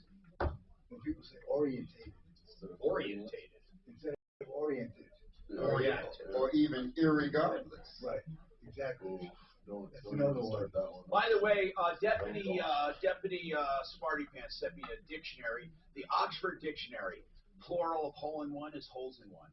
That according to the Oxford Dictionary. But of course, Mark always goes to the dictionary like with diction when it serves its purpose. But when it doesn't serve its purpose, he will disregard it. So it says holes in one. Oh, hold on. Here, let me show you. I bet. Okay. How much you want to bet? I'm going to go to the Oxford Hold on, Mark. Let me just get what he sent me. want to get it. Please, hold on. But before we even discuss it, because I want to make sure I'm right. Okay. Yeah, I bet you do.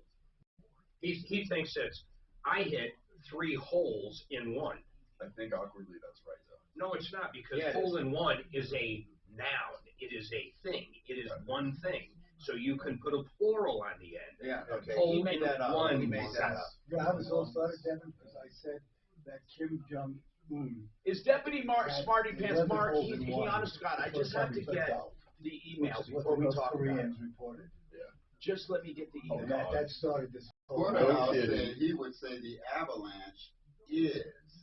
Oh, by the way, you were wrong. It's data R, and the data is plural and singular. Data. Uh-huh. No, excuse me. Datum.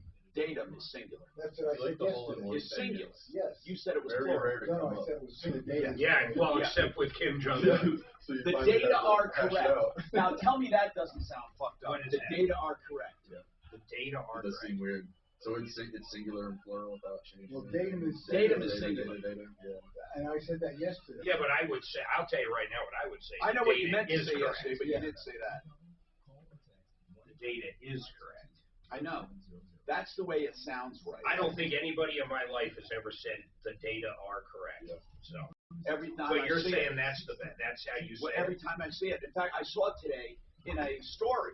That's how I even thought of it. Hi, Tom Martino here, 303-713-TALK. Okay, Michael, you say you have, well, I thought we gave him an answer for Bitcoin, right? He said he didn't get an answer, so I yeah, just put him it's back on. Coinbase, Michael. Coinbase, bro, is the best one. Now, that doesn't tell me anything other than somebody there uses it. If I put $100,000 into a Bitcoin and I don't touch it for 20 years, how do I know I even own anything? Well, I don't know. That's the $64,000 question, Michael, and we can't guarantee that for you, bro. All we can tell you is based on every single source we've checked, not just people here who use it. They kind of commonly agree that Coinbase is the standard. Okay. Now, I can't tell you that when you invest into Bitcoin, it's going to be there for you in 6 days, let alone 6 years. I have no idea, Michael. I'm a virgin here, man. When it comes to, I don't own one Bitcoin. I'm afraid of it. I do understand the concept. It scares the hell out of me. Listen, what if... here's what I want to say. What if you did that, Mike? You put $100,000 in it, and then 2 weeks later they say, sorry, you don't have it anymore. Who the hell would know? I mean, what if somebody at Coinbase just took it over? How would we know whether you sold it to them or not? How would we know if it's legit? Where would you start fighting? Would you call an attorney? Who would you call? Would you call the police? Who would you call? The FBI and say my Bitcoin's missing? Who the hell do you call? If someone puts a gun in my face and takes my money, at least I can call the police that are still left. But, I mean, here's the deal. It's difficult. I often wonder that. Where do you go to fight people? I agree with you, Mike, on the skepticism. But, Talib, okay, you have a wallet. You go there one day, your money's not there. What would you do? Who do you call? Who do you call? I'm not saying, I know you're all the algorithms, the BitChain, the blockchains, all of this, and the proof and the numbers, but what do? Your money's not there. What happens? Well, to the best of my imagination, and like I said, to the best of my imagination, right, I would review what the heck I did, close as I can, to figure out if I didn't screw myself. But if you found even somebody that screwed you, how would you report it to who? You can't really, because like the other guy the other day, when he opened himself up to let that smart contract wipe him out, technically he's done. I'm going to tell you, he did it. Here's something that's chilling, Mark. Let's say we met a guy that says he knows how to invest. And we sign him as an investor on our account, okay, with authorization to invest. And he says the next day, or he never calls us again, and our money's completely gone. Do you believe anyone would chase him? No one would. That's the scary thing. People don't understand. Economic crime is low priority, and a lot of people, they don't even have the knowledge. But the FBI, on one complaint or two, Mark and I call and say, well, this guy said he was investing money and disappeared. What do you think you'd hear back from the FBI? Zilch. Nothing. Nothing would be done. Nothing. Not unless 1,000 people complained or 100 people. There are two things that the coin world insists on. HODL, hold on for dear life, and do not put a dime in that you are not willing to let go of. That scares me. Mark, you don't own any Bitcoin. No, I don't like it, man. Not yet. I don't. See, it's not that I don't like it. I like the idea. I like the idea if I have Bitcoin and it's attached to like a credit card or a watch or something, and I go to Costco, I can spend my Bitcoin. Or if I go to McDonald's, I can buy a hamburger with my Bitcoin. Or if I get a car, I can buy with Bitcoin. No one takes Bitcoin. With a card from Coinbase, You can actually spend your Bitcoin. But it converts it. How? Okay. Okay, if it goes up $20,000 overnight, when I buy my hamburger, at what price am I buying my hamburger? The price of the hamburger. Right. But what Mark What does the money convert at? Here's what Mark means. If he goes buys a Mercedes with Bitcoin, okay, and the Bitcoin is priced at $60,000. So hold on. One Bitcoin, $60,000. One Bitcoin, one car. The next day it goes down to 40. That dealership just lost $20,000. What the hell did I buy it with? That's what I'm asking you. When you buy something with Bitcoin, what conversion rate? Is it literally to that 1 second? That's what I It's have? when the blockchain is originated or when concluded, right? That's why the seller is the one that's on the hook. When you're buying it, you know what price you're paying for it. You have a Bitcoin. That's why most people don't take Bitcoin. No, most people are now, right? Not most, but a lot of people are, more than I believe. Oh, Mark, there are people. I mean, like every mainstream, like Walmart or Sears. Oh, I don't know. 7-Eleven. Why can't anybody? No one's going to take it direct right now. Any transaction that you try to do with almost any coinage is going to be. Hold on, guys. One more question. You both have Bitcoin. Doc, you do. Okay, so if I said, go convert it to cash in an hour, no problem? You can have it back in your bank account in an hour? Yes. Okay. But it might be worth half of what. All right, hold on, guys. I got to take Kenneth. Kenneth, what's going on with the Arapahoe Hyundai, Kenneth? Yeah, so I got a friend who has a 2015 Hyundai Sonata. He's been having some issues with it recently. How many miles on this? He's under 100,000. He's like maybe 4,000 or 5,000. Is he the first owner? Yeah, he's the only owner. Okay. So what's the problem? So the car's been losing. He's been checking the oil recently prior to taking it in, and he's noticing it's losing exorbitant amounts of oil. Yeah, they've had oil consumption issues. So what's going on? Okay. So now he's taken the car in last week. They told him to put 1,000 miles on it. They sealed everything. So he took it back today. They're doing an oil consumption test so they can validate how much oil it's using. Right. Right.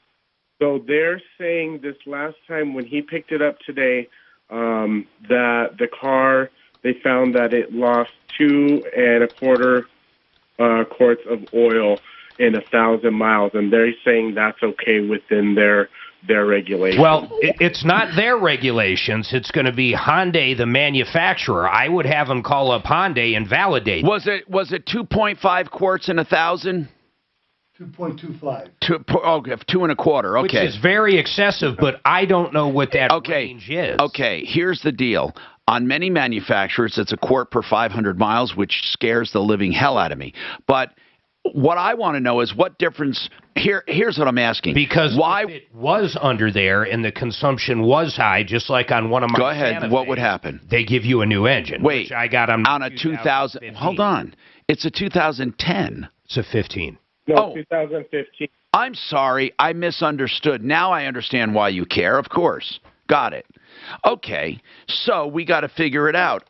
Is that Hyundai's limit? Because it should be in writing somewhere for you to see. I would bring it to another dealership and have it retested and then verify the consumption. Well, but I wouldn't think Arapahoe would have any vested interest in not covering it. They get paid from the manufacturer. I have no idea, and I didn't say that, but I'm saying just to see if that number stays the exact same, I'd go get another consumption test. And find out from Hyundai itself, is that truly the number?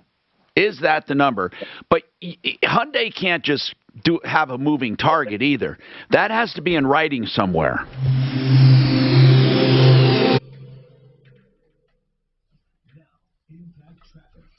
2.2 quarts per 1,000 miles. What's that? That's a lot of oil. I know it is, but man, Ford, I believe, if you look it up, at least at one time, was 1 quart per 500 miles. So they gave me a brand new engine. How much were you losing? I don't know, but I don't know because the dealership did the same thing. But when I brought it back and they checked it, they just said, "Here, we'll give you a loan and we're going to put a new engine in." I didn't go around even that ask. way though. Left, right? Yeah, there's no. I got it. I went out and back. I'm good. I got you. I have you, man. But yours is brand new, correct?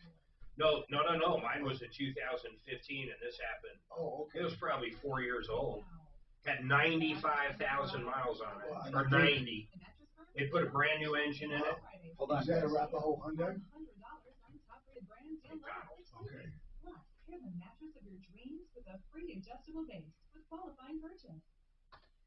Let's talk about RockyMountainIVMedics.com. These are the guys that do hydration therapy in your home, in your office, in my case, in the studio. They also go to truck stops where over-the-road truckers have been known to get IV, and it's no more expensive than going to an IV bar. So why would you inconvenience yourself and expose yourself when you can simply be at home and get it in your home or office?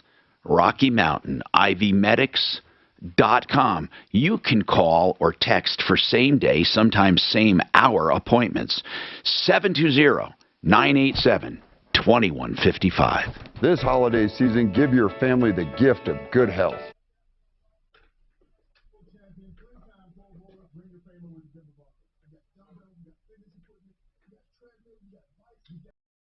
I can't find anything I like.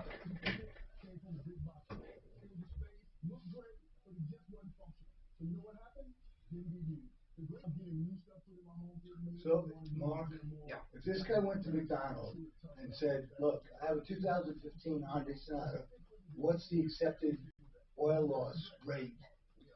They would just tell him, right? I would think so. So I would just call Hyundai, though. If you can get through to them. But what I'm saying is I'd bring it over to McDonald's or whoever. And do another consumption. And do another consumption test. Well, this person says that Talib doesn't know what the hell he's talking about. What person said that? This person. They don't give me a name. I don't know what I'm talking about. Invalid number. Okay, you son of a bitch. You're not even real. Okay, he just says you're all wet basically because you said Coinbase is the best. No, I didn't say Coinbase is the best. What I am saying is that Coinbase is entirely inside the government loop. It is going to be your safest to go in. Why? Because they make you give up because they're inside the government loop. You have to identify yourself to them just like a bank. There is nobody to call it Bitcoin. No. Coinbase is not the best place to buy crypto. Please get. What is? Ask them, say, what the hell then where is the best place? There is. Okay, what do you ask them to define best? Best would be his safe. Number's no good. No. Best would be safe. Okay. Let's define what you're talking about when you say the best place. Wait, hold on. I got to be able to. Best would be safe. Okay, if you're talking about buying coins, best would be safe. Would equate to safe. Why? Because it's the Wild Wild West out there. Exactly. If you want somebody looking over your shoulder, then you better get into a place that has you identifying, driver's license up. You done signed the operating agreement and everything with them, because that's the only way you're going to get any kind of coverage. Because the rest of it is the Wild Wild West. And you're using your it's in there. This is my problem. I consent to this. Whatever happens, happens, because I put in my information. Literally. After that, it really matters. Literally. This guy. Talib got his first troll. I got a troll. You got your first troll. So can we just block that number because he doesn't know what the fuck he's talking about? Then you want to know to buy crypto or to buy Bitcoin specifically? I'm asking a friend of mine who knows about this. I'd like to actually have that one Bitcoin they show on all the websites. You only carry on 60 grand like that. And then all you just bring like a little butter blade. Just give me that Pepsi. Oh no, they're actually getting into that with some of the platforms are allowing you to do incremental trades, allowing people to combine their resources to get anything, everything. Yeah, sure. I thought someone told me like Voodoo Donuts or someone had a Bitcoin machine or some shit. There are Bitcoin. there are Bitcoin machines. You can walk up to them and stick your credit card in it and buy yourself some Bitcoin. I would never do it. I mean, there's some places you can only use Bitcoin, but that's on the. I would never do it. Heroin. But also, Tom, check this out. Before they made it legal. Medicine Man, the medical marijuana store, they actually have a machine in there where you can exchange Bitcoin and do a purchase there. Yeah. But then I go back to the same thing, though. How do you know what you get it at? Because you see it. You see it. In other words, all right. You got to look at the market before you walk into the store. Then you know what you're when you go to make your transfer, or when you go to make your purchase, or when you go to make a trade, you see the current value of on that machine. No, you right in my phone right here. I see the current value. I don't use them. I'm not going to a machine. I see the current value of the item that I want. I see the current value of the item that I'm going to exchange or trade with. If I'm using U.S. dollars and buying with my Hi, Tom Martino here, 713 Talk, 303-713-8255. Welcome to the show. You can text me, Tom, and then your message at 57739. 57739, and we will read your text if you're not a troll. Like the guy who said, you're doing people a disservice related to Bitcoin. There is nobody to call it Bitcoin. We never said there was. Never. Coinbase. Exactly the opposite. We said there was nobody. Yeah. In fact, I did say there's no one to call, and he says the troll who doesn't exist. He put a fake number in. Coinbase is not the best place to buy crypto. We said it was the best place that I know on, and based on what I've researched online, a lot of people recommend Coinbase, and I welcome anyone to tell me where they do their Bitcoin bidding. I don't really care, to be honest with you. Tom, I just checked with a buddy of mine. He says there's two other safe places. One is called FTX, and the other one is Gemini. So check out, if you're thinking about it, check out those two and do some research. It's funny, I've never heard of those. Dan, welcome to the show. What's going on, Dan? Hey, Tom. Hello. I've got a buddy that is wheelchair bound. He can kind of walk with crutches, but he's been out of service on his wheelchair for almost 3 months now, maybe more than 3 What do you mean out of service? His chair broke down. Is it electric? It's an electric chair. It's a very expensive chair. Uh-huh.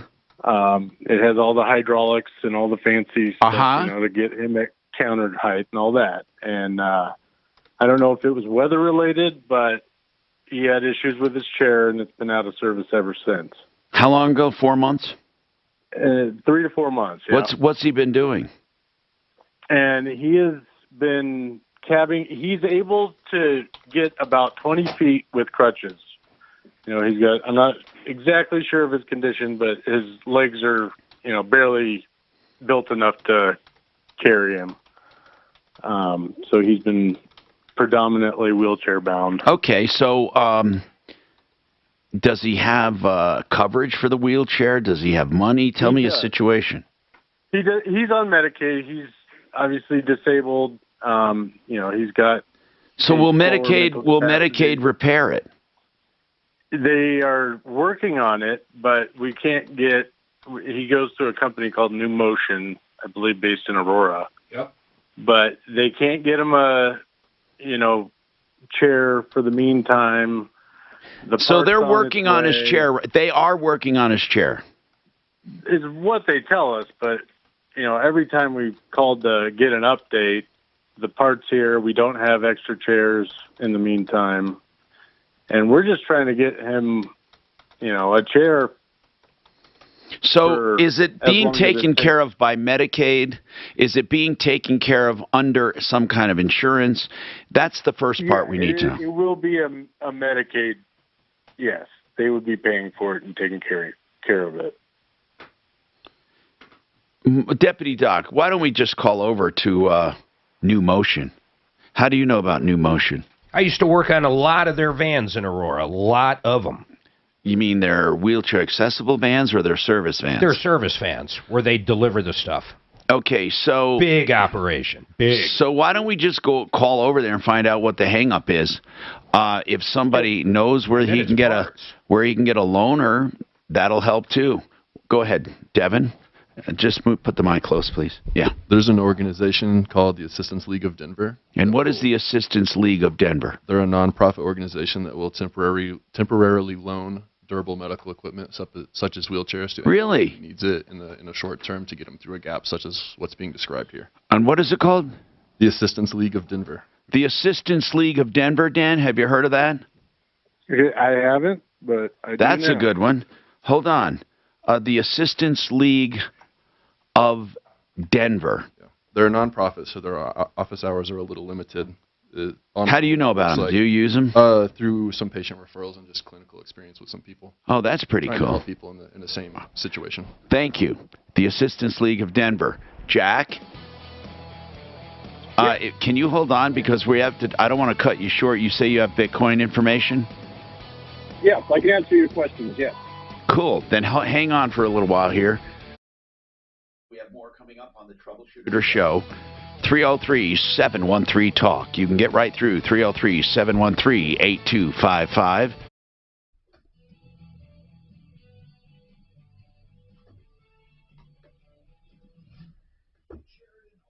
If you listen to people, if you listen to what people say and ask for clarity as opposed to assuming or even presuming that you already know, you at least stand a chance of walking away with some understanding. Well, ain't that special? It's very special. I wrote that down. I'm reading out of my mind. That sounds accurate, but I didn't know where you're coming from. I'm reading out of my mind. You got to listen to what people say, and you got to ask. He took that from my playbook. And you got to ask for clarity, as opposed to presuming or assuming that you know what the fuck they're saying. Because half the time, you don't. But what happens when they don't know what the fuck you're saying? That's what I'm talking about. So you get that clarity and go, wait, no one knows. All right. You don't know what you're asking. And you can agree with that. See, I can agree with we don't know. I can agree with we don't know, but if you're going to start telling me that I don't know what I'm talking about and you ain't listening to what I said, you don't know. That class, and I love that class. It's a great class.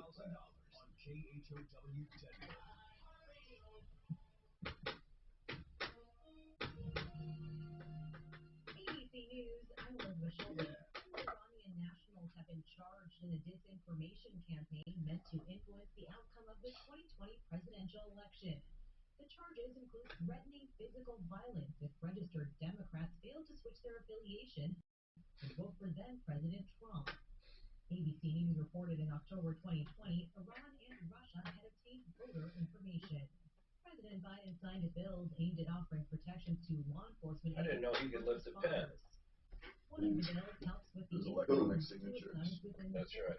Biden, they say she's Wheelchair call? Am I pointing him right to the Assistance League of Denver? I heard you mention Ken making a call to someone as well, so I wasn't sure. Let's call the Assistance League. If they can't help, then I'll call New Motion. Okay, I'll have him call us. I'm not calling Assistance League. I'll have him call Assistance League for his friend. Yeah. Jury deliberations are now in the third day in the Kyle Rittenhouse trial. This is ABC News. The makeshift camp along the border of Poland and Belarus is now empty. That's where 2,000 migrants have been trapped more than a week, but it's still uncertain where they're headed. The EU says the Belarusian president, angry over sanctions, has lured migrants to the Poland-Belarus border, promising to help them get across the border. Chinese tennis player Peng Shuai, who accused a Chinese government official of sexual assault, hasn't been seen in weeks. Okay, boy does Marty jump. I mean, he comes up with crazy shit. Like what? I don't even know why. Like going down a rabbit hole just by yourself. A hole in one. All of the dictionaries pluralize it with holes in one. Yeah. Just look it up. Yeah. I looked at 4 dictionaries. They all do. Every one of them. The only reason I ever heard that is because I've heard it debated on the golf course 100 times, and I go, "Who's hitting the hole in one?" And then everyone was talking about it. Carry on. I'm just going by dictionary. I can't. I don't write dictionaries. You know, I look at those as the authority. What's your entry in, man? Hole in ones? What are you gonna make? I always thought diction meant how you pronounce something, and Mark said it's also based on the dictionary. So then find me a dictionary that pluralizes it the way you say it. We thought dictionary was how you pronounce it, not context. That's what I thought. And somebody puts it in there. Always, but the dictionary said it said that plus it says this. So so then I thought, okay, I started looking at dictionaries.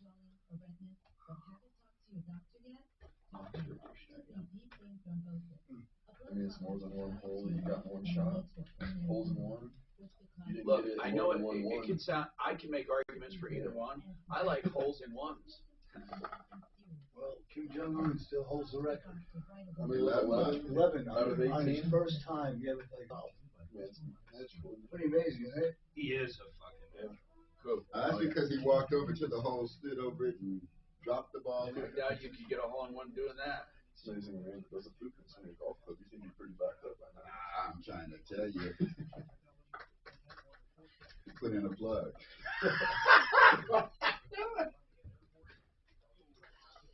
Oh. So then I went to Lexico. Lexico says noun, plural, holes in one. The Lexico is the Oxford Lexico, which is at standard usage. Dot then enters the hole from the T. I would love to see it because I now went to two dictionaries. Mark, right here, holes in one, noun, plural, noun. Holes in one. Hole in one. Lexico Oxford. That's one.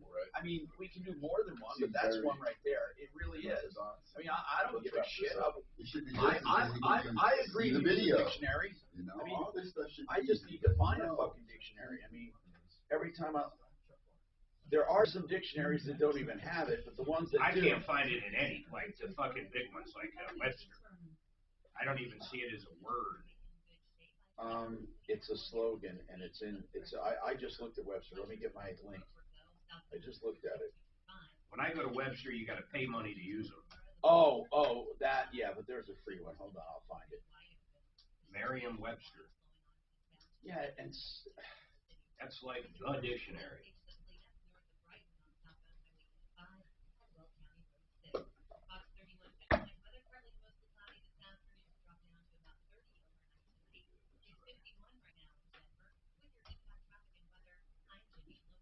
And I'm not saying Coinbase is the best. I'm saying Coinbase is one of the ones that here's the only thing I can find in Merriam-Webster. Yeah, Merriam-Webster. All it has is hole in one, and it's a noun. And if you can't put a fucking S on the end of a noun, I don't know what the fuck you can put an S on. Mark. So I found 1, 2, 3 that have holes in one. Here, Marty's sending them to us. He's sending them to us. Okay, well, how about the Webster, the main fucking dictionary of the world? I don't have Webster on here, but I think Oxford, you could argue, is a pretty good fucking dictionary, and I just showed you Oxford. I don't know Webster. Hold on, Webster dictionary. Yeah, Oxford is the only place I can find it. Maybe you have a loved one who forgets routine tasks. Well, when I go to Oxford, I don't even know where you put a fucking word in. It says you got to pay. That's why you can't put up lexicos. So, Mark, let me ask you a question. Attorney General is a noun also, right? Yeah. So you don't say Attorney General. No, you don't. You say Attorneys General. That's exactly right. I told them that the other day. That's exactly right. It's Attorneys General. Yeah. All right, so listen. If you guys want to put 11 holes go in a by hole, the dictionary, man. Yeah. Okay. Yeah, the dictionary you're choosing, not the Webster dictionary. Okay. Well, let's use one. First of all, whoever fucking heard of lexicon? Look up what fucking Oxford lexicon is the fucking usage. Well, how come when you go to Oxford, you can't fucking use it? Because it's in England and they speak differently. Oh, it's not. I'm just kidding. Where was golf originated? Was it Scotland? Right? Go to Scotland. Oh my goodness. Y'all going to Scotland? I have 11 holes in one hole. Fuck off. I don't care if you guys are nuts. Well, what about attorneys general? It's the same thing. No, it's not the same thing. I got 11 attorney generals in one. No. How the fuck's that the same thing? You don't say 6 attorney generals are filing suit. You say 6 attorneys general. Hey, Tom Martino, your troubleshooter, 303-713-TALK, 303-713-8255. Welcome to the only show of its kind anywhere. Let's talk to Jack, who says he has Bitcoin information. We also have Colorado Pain Care with us, which is 303-GOT-PAIN if you ever need to call him directly. You can text us also. Text Tom and then your message to 57739. So what's going on and what can you tell us? We've been having a discussion on the best place to buy a Bitcoin. What do you do if Bitcoin is missing? Is there anyone at all that enforces Bitcoin? I mean, it's not the same as robbing money, but go ahead. What's going on, Jack? What's going on? Yeah, hey, Tom, I just got in on this conversation. I thought I'd call in real quick. There's 2 different Coinbases. There's a basic Coinbase and there's Coinbase Pro. Coinbase Pro has a lot lower fees than your regular Coinbase.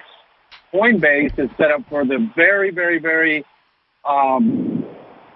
starting investor in Bitcoin, so they have very high fees. So I would say if you're going to open up any account, you want to open up a Coinbase Pro account. But are there better exchanges out there to purchase at even lower fees? And yes, there is. There's Gemini and there's Kraken. There's a variety of other ones. So you have to look at the fees, what they charge you to buy and sell the cryptos. All right. So, Jack, do you own Bitcoin? Yeah, I trade it. I trade crypto. So yeah, I own it and I sell it and I own it and I sell it. So. Okay, and have you found it difficult or easy? No, it's simple. It's very simple once you get into it. It's very confusing at the beginning because of the wallet addresses. Here's what I want to know, Jack. If you bought crypto at 30, and you bought a car for 60 when it went up to 60, would you have any income realized? The dealer itself? Well, I want to know, would that be reported as income? You made 30 grand on that. You bought it at 30. You didn't sell it at 60. You bought a car at 60. So you traded that $30,000 Bitcoin, what your basis of $30,000 into a $60,000 car. Right. So how would you no tax liability is realized. You didn't switch it into USD. Man, I wonder if the IRS would say that. Well, you are switching it into USD when you're buying that car. No, you're not. No, you're not. Not if they're trading. If what the dealer, car company takes Bitcoin? Every now and then you will find someone that will do that. No, I found some on cars.com that'll take Bitcoin. Yeah. So, when Jack, I sell stuff, I'd take Bitcoin too. Like I had a motorcycle for sale and I advertised I'd take Bitcoin or Ethereum. So so what this guy's saying is if you got in at the very bottom, when Bitcoin was what, $100? I don't know. What was it? And now you've got $1 billion. Long as you don't convert it through the banking company, you'll never pay taxes on that $990 million. Right? Correct. Okay. That's correct. Yep. You hold well, then the rest of us are fools. Wow. Now that's incredible. If that's really so, if you own Bitcoin. You bought it at $1 when it first came out, $1 per Bitcoin, and you own it now, and it's worth 60 or whatever. If you just use it to buy stuff, if you use it to spend, you will never have a tax event. Right. Yeah. If you find people now, eventually that may change in the future, but as of right now, there is no tax. I guess that could be that could be similar to having money in the bank, and a price of something goes down. And you buy something, I don't know, man, or the money. You're going to pay tax on the car, right? They're going to tax you for the value of the vehicle. Well, yeah, that's normal. That's normal, yeah. Yeah, and the person that receiving the Bitcoin won't pay taxes on the receiving of the Bitcoin. They're just trading you the Bitcoin for the vehicle. Because there's no... Wait a minute. So you're even telling me that someone who's selling the vehicle doesn't have a tax event? Yes, correct. Well, wait a minute. That means that U.S. car dealers could sell cars all day long and never pay tax on it.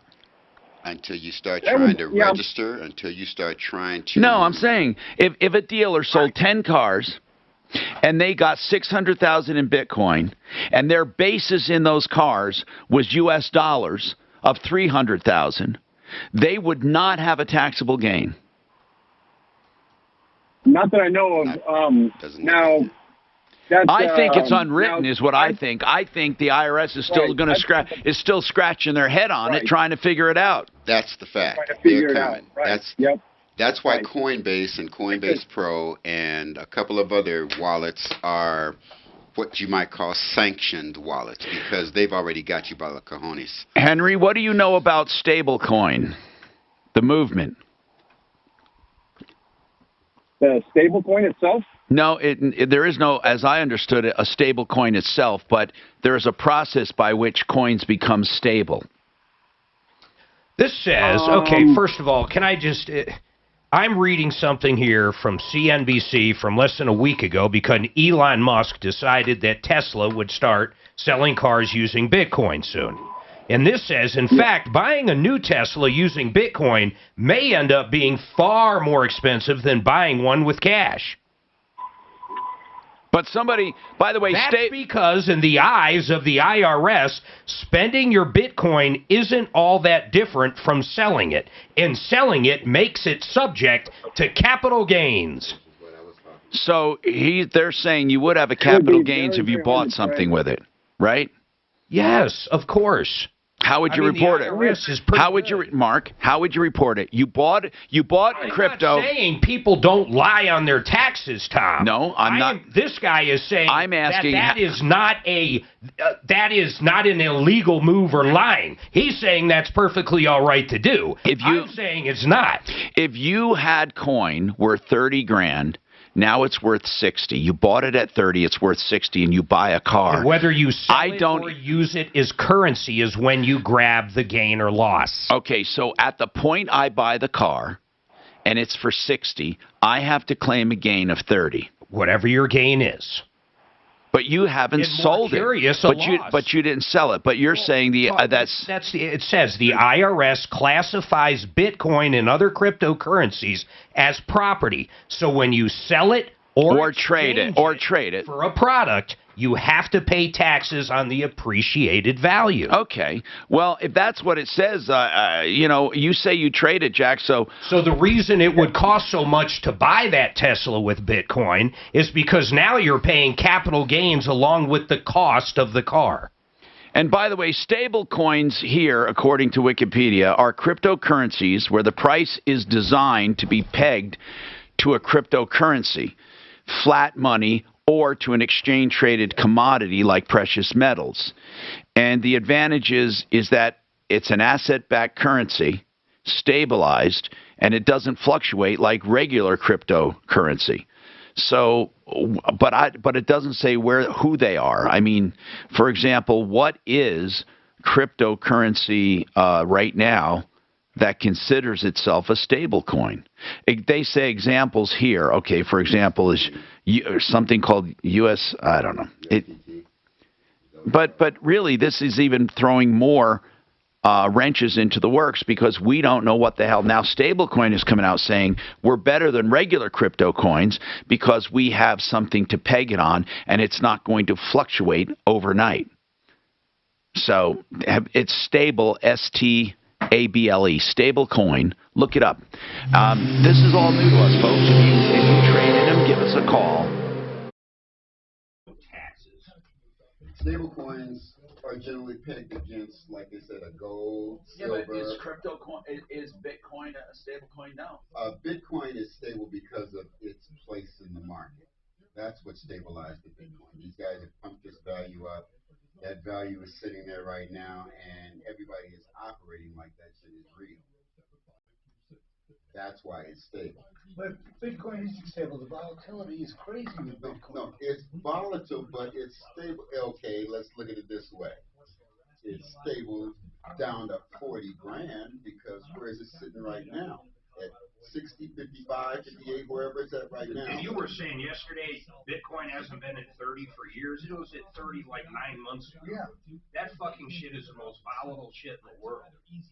It was months ago at 30. Yeah, it was July. Not for a long That's what they call buy the dip. That would have been when you go in there and get you some, because you know it's going to come back. That's probably what a lot of them said at 40, when it was at 40 about a week before. And then it dropped at 30, though. Yeah, but everybody that gets in that, everybody gets in that right dip. They did a new one for Squid Games, and it virtually went to zero. That's a problem. Anybody can do You can make it up. Oh yeah, you can make one up for sure. You can make up a coin. That's up to the investor to be wise. But yeah, exactly. That's why you gotta pay attention to what you're doing. You know what it's like? It's like the NFTs, the non-fungible tokens. Talk about a Ponzi scheme. We can't be telling people that there's no fucking tax implications. You can say there's no tax implications now. There is already. Yeah. Once you come across that bridge. I know, it's crazy. But Mark, have they actually cited an IRS code? No. Yes, I just was. No, you didn't cite an IRS code. I didn't say the code, no. I said what the IRS says, though. This Bitcoin the past year. Was it at 30 ever? It was at 29. It was at 30. Then it went up to 60. Then it was back down to 35. The IRS and now it's classifies back up to Bitcoin 60. and other cryptocurrencies as property. So when you sell or exchange it for a product, you have to pay taxes. If you held it over a year, it's long-term capital gains. If it's under a year, it's short-term. Depending on your income bracket, is how much that's going to be. So whatever you buy could cost you an additional 25% more. Okay, so they're talking about buying.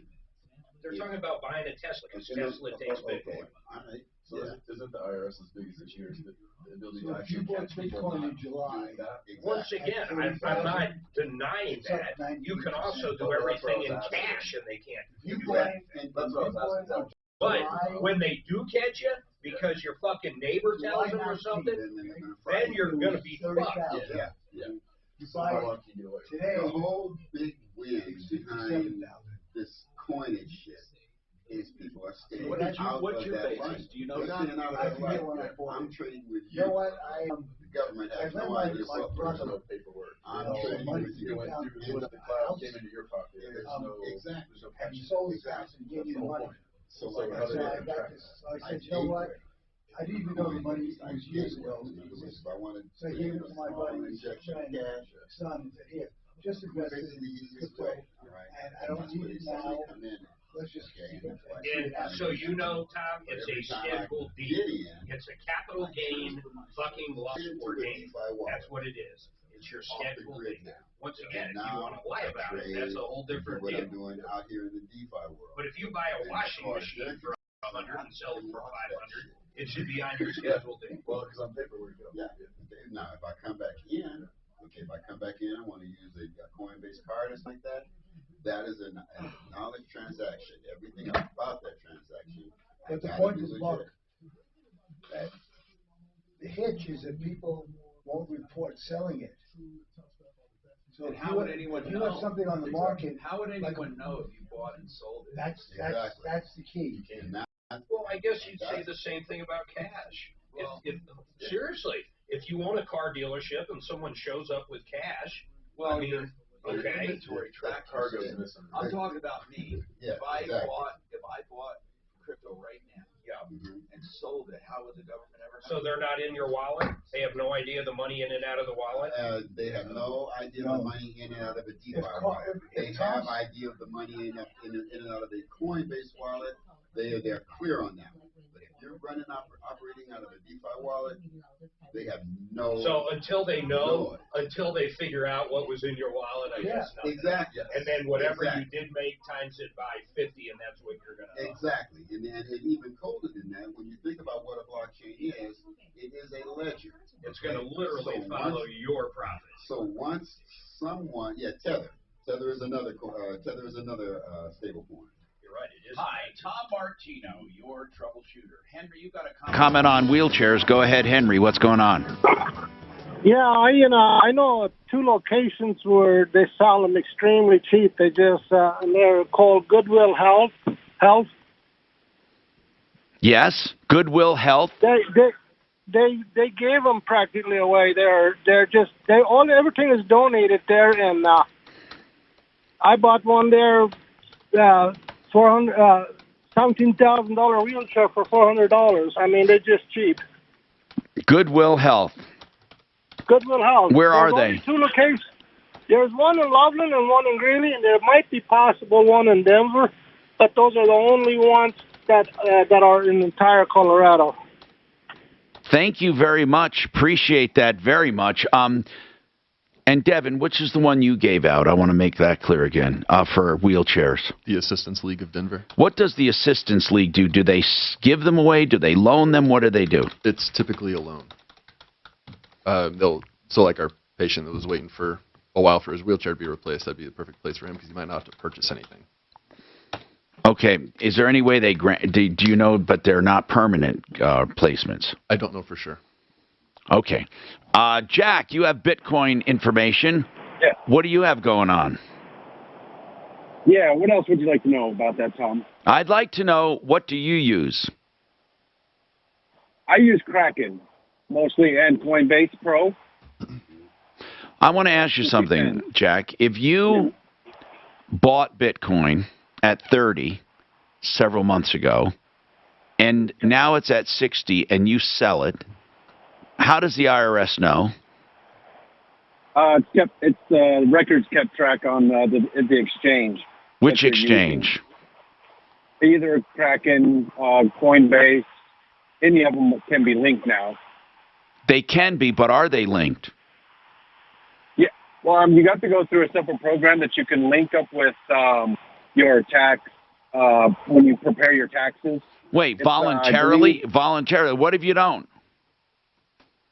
If you don't, eventually, I would assume that as this progresses, their IRS is going to be able to go back retro and look at everything and go after the folks who have not claimed their taxes. I don't believe they can do it now, but eventually, somewhere down the line, that will be a possibility. Okay.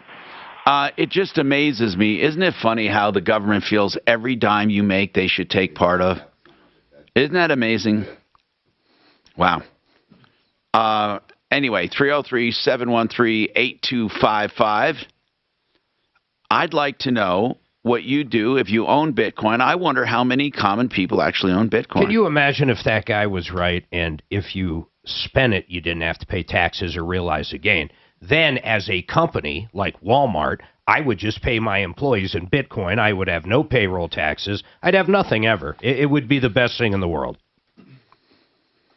I think right now, though, the IRS has to be rewriting code, or the legislature, the Congress, I mean, they have to be rewriting code. $3.5 trillion that he was trying to get passed a while back, they were going to look at anything over $600 in banking. Mark, let's just say I buy Tom's car for Bitcoin.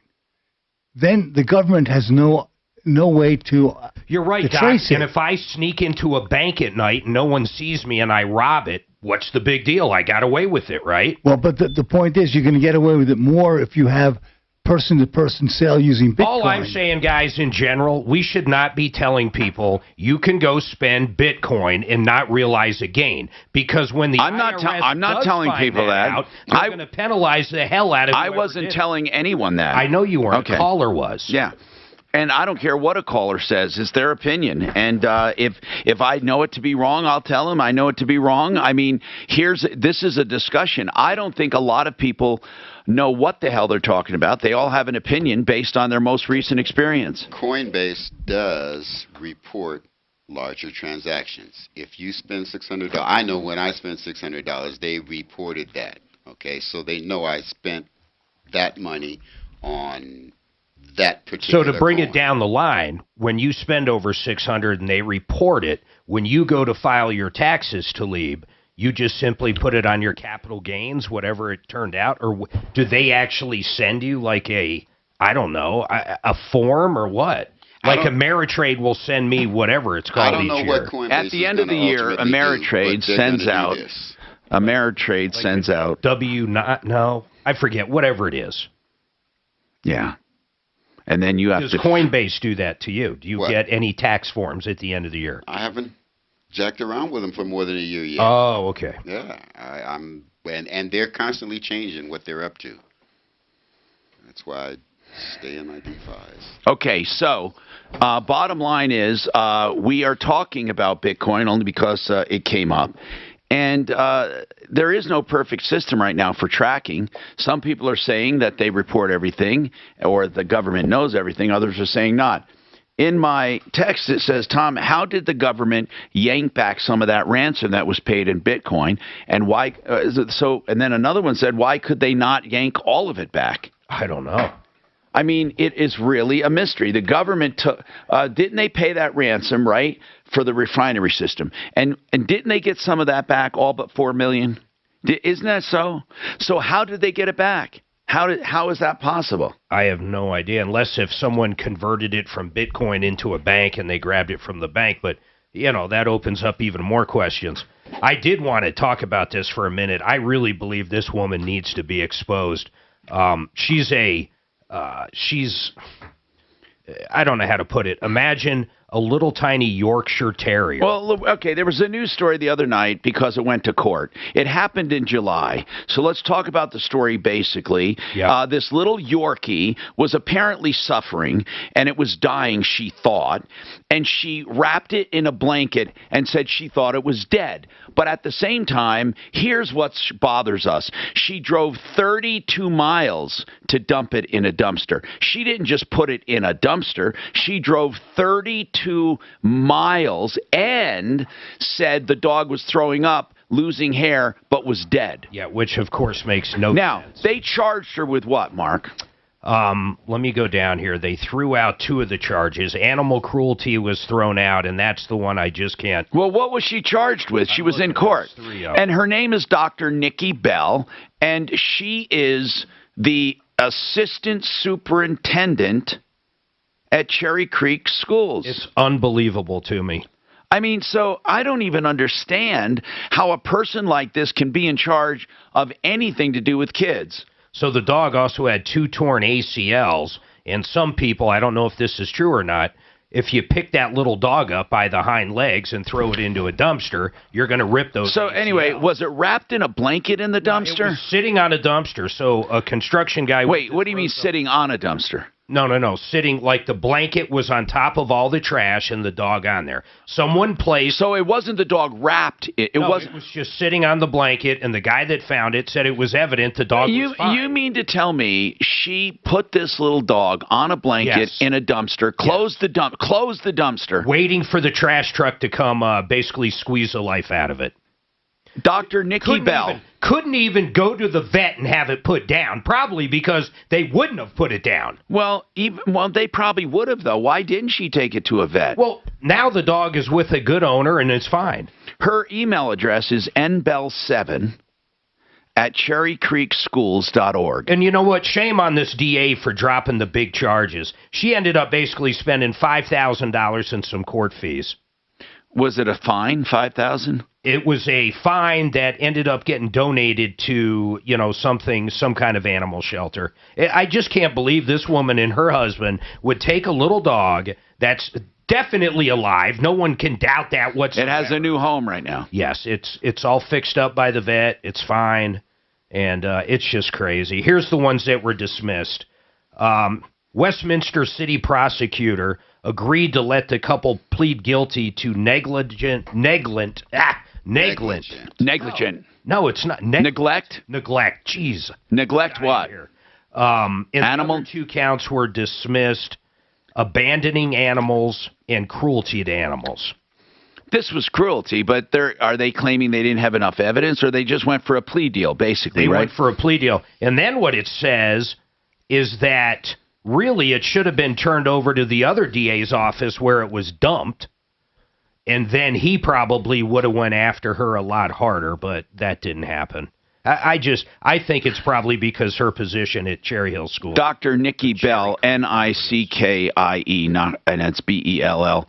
Dr. Nikki Bell, Assistant Superintendent of Educational Operations, Cherry Creek School District, and her email is N as in as in Nikki, N. Bell, B-E-L-L, N. Bell 7, at cherrycreekschools.org. Yeah, so she says, this is her quote, "When I arrived home on the evening of July 26, my husband told me that her dog had passed away. I was devastated and grief-stricken."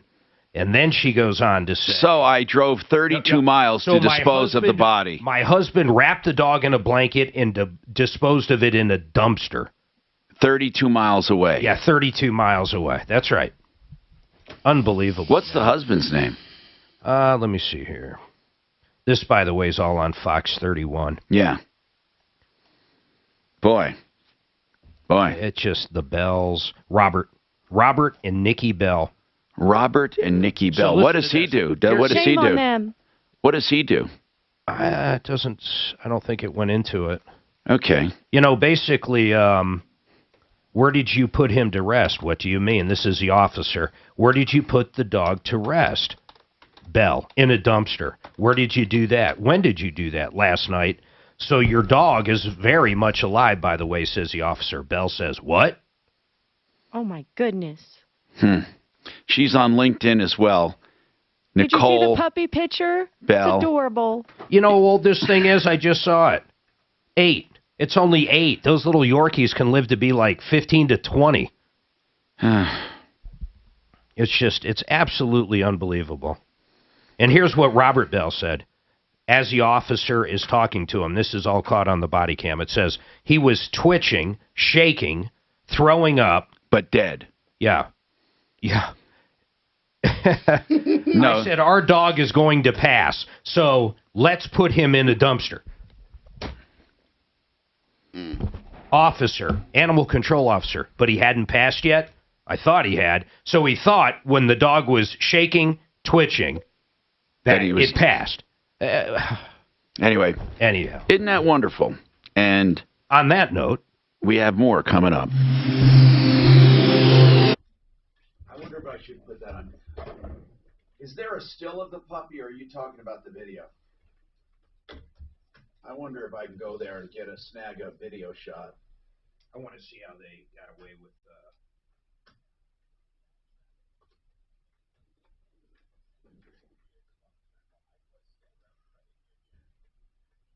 Where's it on Fox, Mark?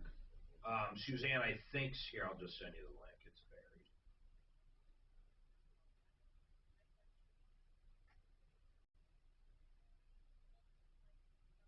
All right, you got it. Look at that cute little thing. Did you text it? No, I emailed it. Look at it. It's so fucking cute. Man, this really does suck. Looks like a dog to me. Yep, that's a dog, he said. It's so confirmed. Look at, there's the dumpster. Oh my god. Poor pup.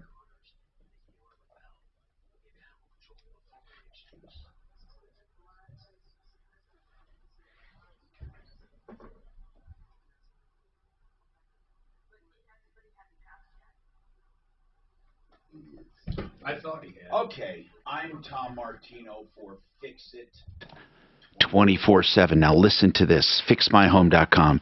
There's a very special, and that is... Wait. Don't give the price you were. I just talked to George. It's the lowest one we've had. Okay, now let's talk about what this is. Because it's neither extra cold or freezing, nor is it extra hot, of course. So if you need help and you want to know the condition of your furnace and you want to get it cleaned and checked and a no breakdown guarantee, you can have this done, and you can have it done for how much, Mark? $21. $21. You know his guys. The next let's be honest. His guys are sitting around in this nice weather, twiddling their thumbs, and he wants them working. Now, $21. They'll go in and completely, to the extent they can, I always say that, refurbish your furnace. That's remove the blower and the fins to clean them, and that's adjusting the burners. If you have adjustments on them, they clean the cabinet. They clean everything about it. They make their adjustments. $21. This is an incredible value. What's the number one killer of a furnace? Dirt.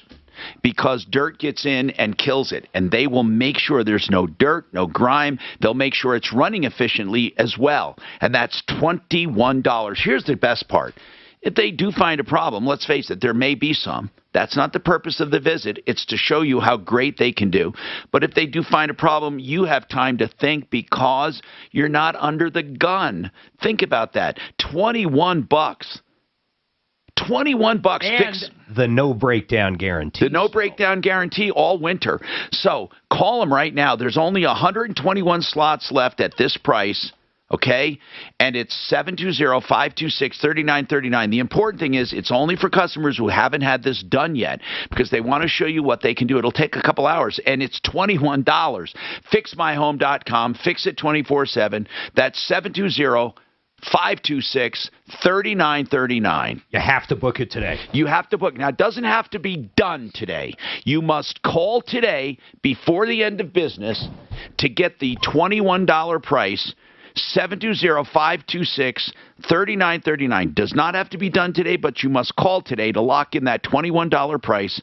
That's 720-526-3939. FixMyHome.com. All right. I want you to take this other number down so you can call Blake Harris at your leisure and ask him questions about your estate plan free of charge, free legal advice. So many people do things wrong when it comes to estate planning. If you need a will, if you need a trust, if you need a beneficiary's deed or a title to pass on a car, whether you want to avoid probate or you're facing probate, whatever it is, he can do it. Even a postnup, a prenup. Ask your questions. BlakeHarrisLaw.com, 833-ASK-BLAKE, 833-ASK-BLAKE. Do roller coaster stock markets make you nervous?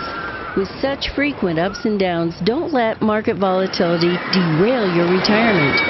Hi, I'm Linda Gardner, host of Your Money, Your Retirement, Saturday on 630 KHOW. If you're concerned about the markets, call today to schedule a complimentary review of your portfolio. Call 720-488-8604. That's 720-488-8604. Or online, yourmoneyyourretirement.com. Don't wait for a breakdown in freezing weather to replace that old furnace. Get a new Carrier furnace for half price when you buy a qualifying Carrier AC. Go with the experts you trust. Earning trust in Metro Denver more than 20 years. Now with a northern office serving Boulder, Longmont, and beyond. Founded on ethics and excellence. Make your own appointment online at PlumlineServices.com. No phone call, no wait, no hassle. PlumlineServices.com. Service at home. Servants at heart.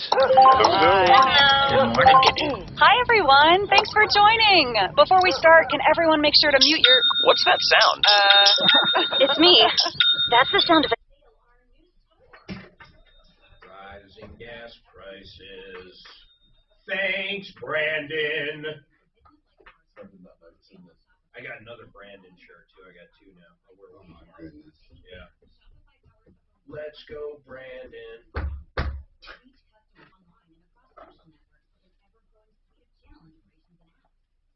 Man, what do you think we're going to see? Do you think we'll see a, okay, at this point when the jury's not back, yeah, there has to be holdouts for the lower charges. I don't think anybody on the upper charges, he didn't plan on going out and murdering these guys.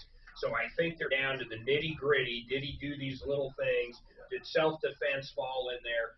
When I say little things, I mean the lower charges, not little things. And then there's got to be either a few holdouts going, there's no way he did that, or there's a holdout going, bullshit, he's guilty. I'm curious where the holdout is. That's the thing we'll never get. Because there's no consensus. Yeah. No, that's the piece of the puzzle we'll never get to about. That is some wild madness. I'll tell you something. So here's a question for you, Mark. Yes, sir. The Miami Heat Yes. is a basketball team. Yes. But the Rockies are a baseball team. Isn't that how our language is screwed up? Wait, what does this say? If you're talking vernacular. Yeah, because Heat isn't. You say right. The Miami Heat is a basketball team. Yeah. But the Rockies are a baseball team. You saw that. Rockies is plural and Heat isn't. The attorneys general, by the way, in Webster The plural is either. Either are acceptable. It literally says both. I've never once heard it used attorney general. Ever. Webster's the one that changes every year to match. Our uses. The Rockies is the name of the baseball team. That's what, The yeah. name of I made my personal dictionary.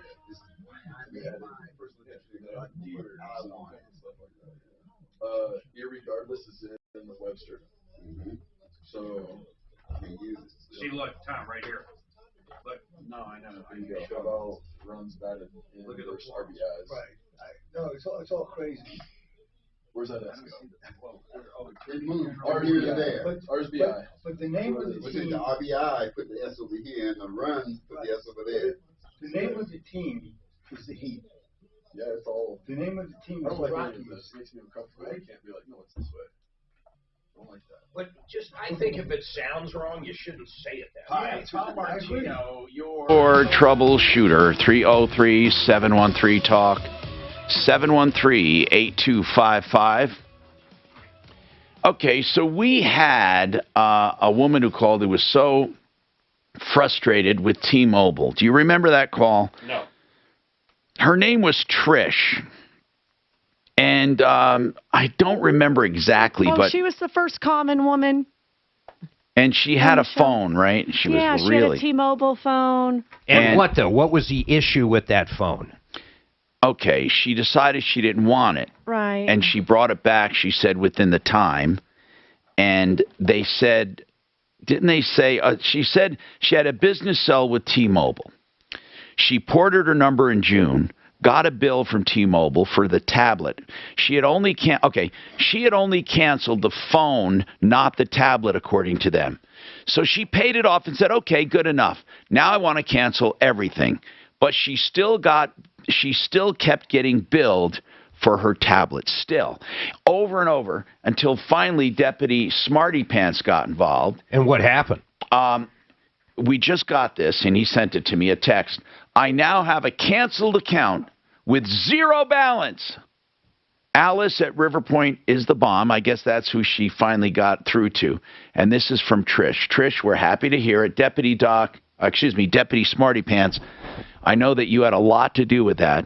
He's the bomb. Yeah. By calling, you had a lot to do with that. All right, we have with us Devin from ColoradoPainCare.com, 303-GOT-PAIN. We talked a lot about physical therapy and what they do and what you can do for yourself.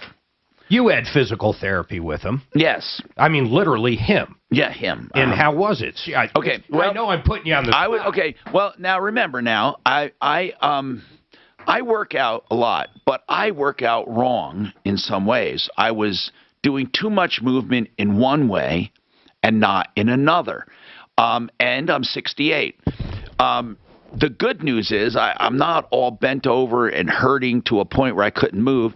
I had just gotten done with Dr. Mogum, who gave me a trigger point a while before that, and then another deeper injection. So I was getting the mobility back. Some of the swelling had gone down. So I think what Devin told me was I simply have to learn not only the way I was moving, but I'm neglecting a lot of muscles and a lot of movement. So in other words, I was really only moving one way. And is that pretty common for older people to get comfortable in a certain movement? Absolutely. Humans form patterns. And my pattern was I was doing such a ton of crunches to try to get core strength. Every time I work out 1,200 or more with weights. And then he said, you are actually putting the wrong curve in your back. You've lost the other curve, which is the arch. You know how you stand up and the lower part of your back arches. It should. The lower part, not out. But I was, because I'm doing so many crunches forward. Oh, I see. I was taking that out of my lower back. So eventually he would have hunched over. So right? What does that do? What does that do when you take that curvature out of the lower spine? So with the curvature you're taking, and you can talk about me too because I'm allowing that. I sure. don't care. No, absolutely. Yeah. So what happens? Well, like you're referring to all the crunches and the forward bending you're doing. Forward all the time, forward. And he said, Tom, do you ever move backwards? Yeah, so go ahead. So throughout our spine, everyone knows we have discs because we hear about herniated discs. Yes. Those discs respond to however you position your spine around them. So if you're constantly flexed forward, they migrate in a direction responding to the pressure you've applied on them. And they were moving back and they were pinching nerves. Yeah, it pushes you towards the nerves. So we got Tom bending his spine the other direction, and it starts to put pressure on the discs that pull it back to where they originally belong. So right after we do core in yoga, which is in every one, we do this thing, and this I never figured why, but that's exactly why. So then we lay down on our stomachs and we do this thing called cobra. The cobra, right? You go up. It's exactly you do the exact opposite. Right. That's what he has me doing. Yes. And then he also had me doing sitting with a and sleep, laying on a arch, I call it the back arch there, laying over that curved thing that's hard and has pricklies on it, and you lay down on it several minutes a day. That's why you got that chair thing, too, didn't you? Exactly. Because it pushes that arch. That's exactly right. And then he had me doing certain exercises. Then you had me twisting, and I don't mean violent twisting. When you see that at the gym, oh, my God, are they stupid with these big kettlebells. I'm talking about stretch twisting. Why that? So as you recover from your pathology specifically is related to disc position and nerve compression. As we start to relieve that nerve compression, that is when we know, based on your symptom response, that you are changing the way that disc has been positioned in your spine, and now we know you're safe to do the other things. And you guys take all insurance, right? Absolutely. I mean, virtually. Yes. And Medicare is great. And Medicare. Yep, Medicare included. Medicare is great. How many docs are over there? And besides the physical therapy? Yeah, we have medical doctors, we have PhD physical therapists. How many physical therapists in your department? We have 2 doctor of physical therapies that lead the way. And then how many others? And we have 3 assistants that work underneath. So you have 5. Yeah. That's great. 5 in physical therapy, and then how many docs? We have a doctor at each of our main locations to oversee our nursing staff. Okay. All right, good. So basically, it's what you want. I mean, it's doctors combined with physical therapy. So I responded, as you know, Mark. I mean, I like the fact it's a group of guys, and all they do is focus on making you feel better, get out of pain. Exactly, and they do it quickly. So it's not like, what I mean by that quickly, they're not reckless, but they don't take a lot of time to research. They research before you get there. I mean, when I was filling out my medical stuff and sending imagery, I thought that was just horse crap that they're going to put on file. Mark, every time I've ever answered questions online or on a questionnaire at a doctor's office, I have never had a doctor once refer to it. Not once. So I come into Dr. Mogum after filling all this crap out weeks earlier, right? Sending imagery weeks earlier. When I get in there, he says, I see by this, you have this, this, and this, and also by your previous appointments, and I know you had this. He knew me because he studied me before I walked in the office. It wasn't like, so tell me what's bothering you. He knew. So then he says, I think we can do a trigger point injection right here. And he's showing me on my imagery to get you some immediate relief. Then I want you to go see Devin and see what he can do. So I come out feeling better right that minute. The day after the trigger point. So that day, I forget exactly a Thursday or Friday, but you were in so much pain. You were about to leave, and I was going to do this. And then you said, well, I'm having this thing. Hopefully it works. And then the next time I saw you, you were like a new guy. I know. And it's now, I'm not saying they can do that every time. And he never claimed the trigger point was going to be a cure. And the deeper injection, he never said would be a cure. But here is something you need to know. I got to take a break, I know. He said, what you need to know is this. If you get through the swelling and pain cycle and can start moving, that alone sometimes can cure the situation. Not the medicine itself, but it gets you moving again so your body can heal itself. We have more coming up.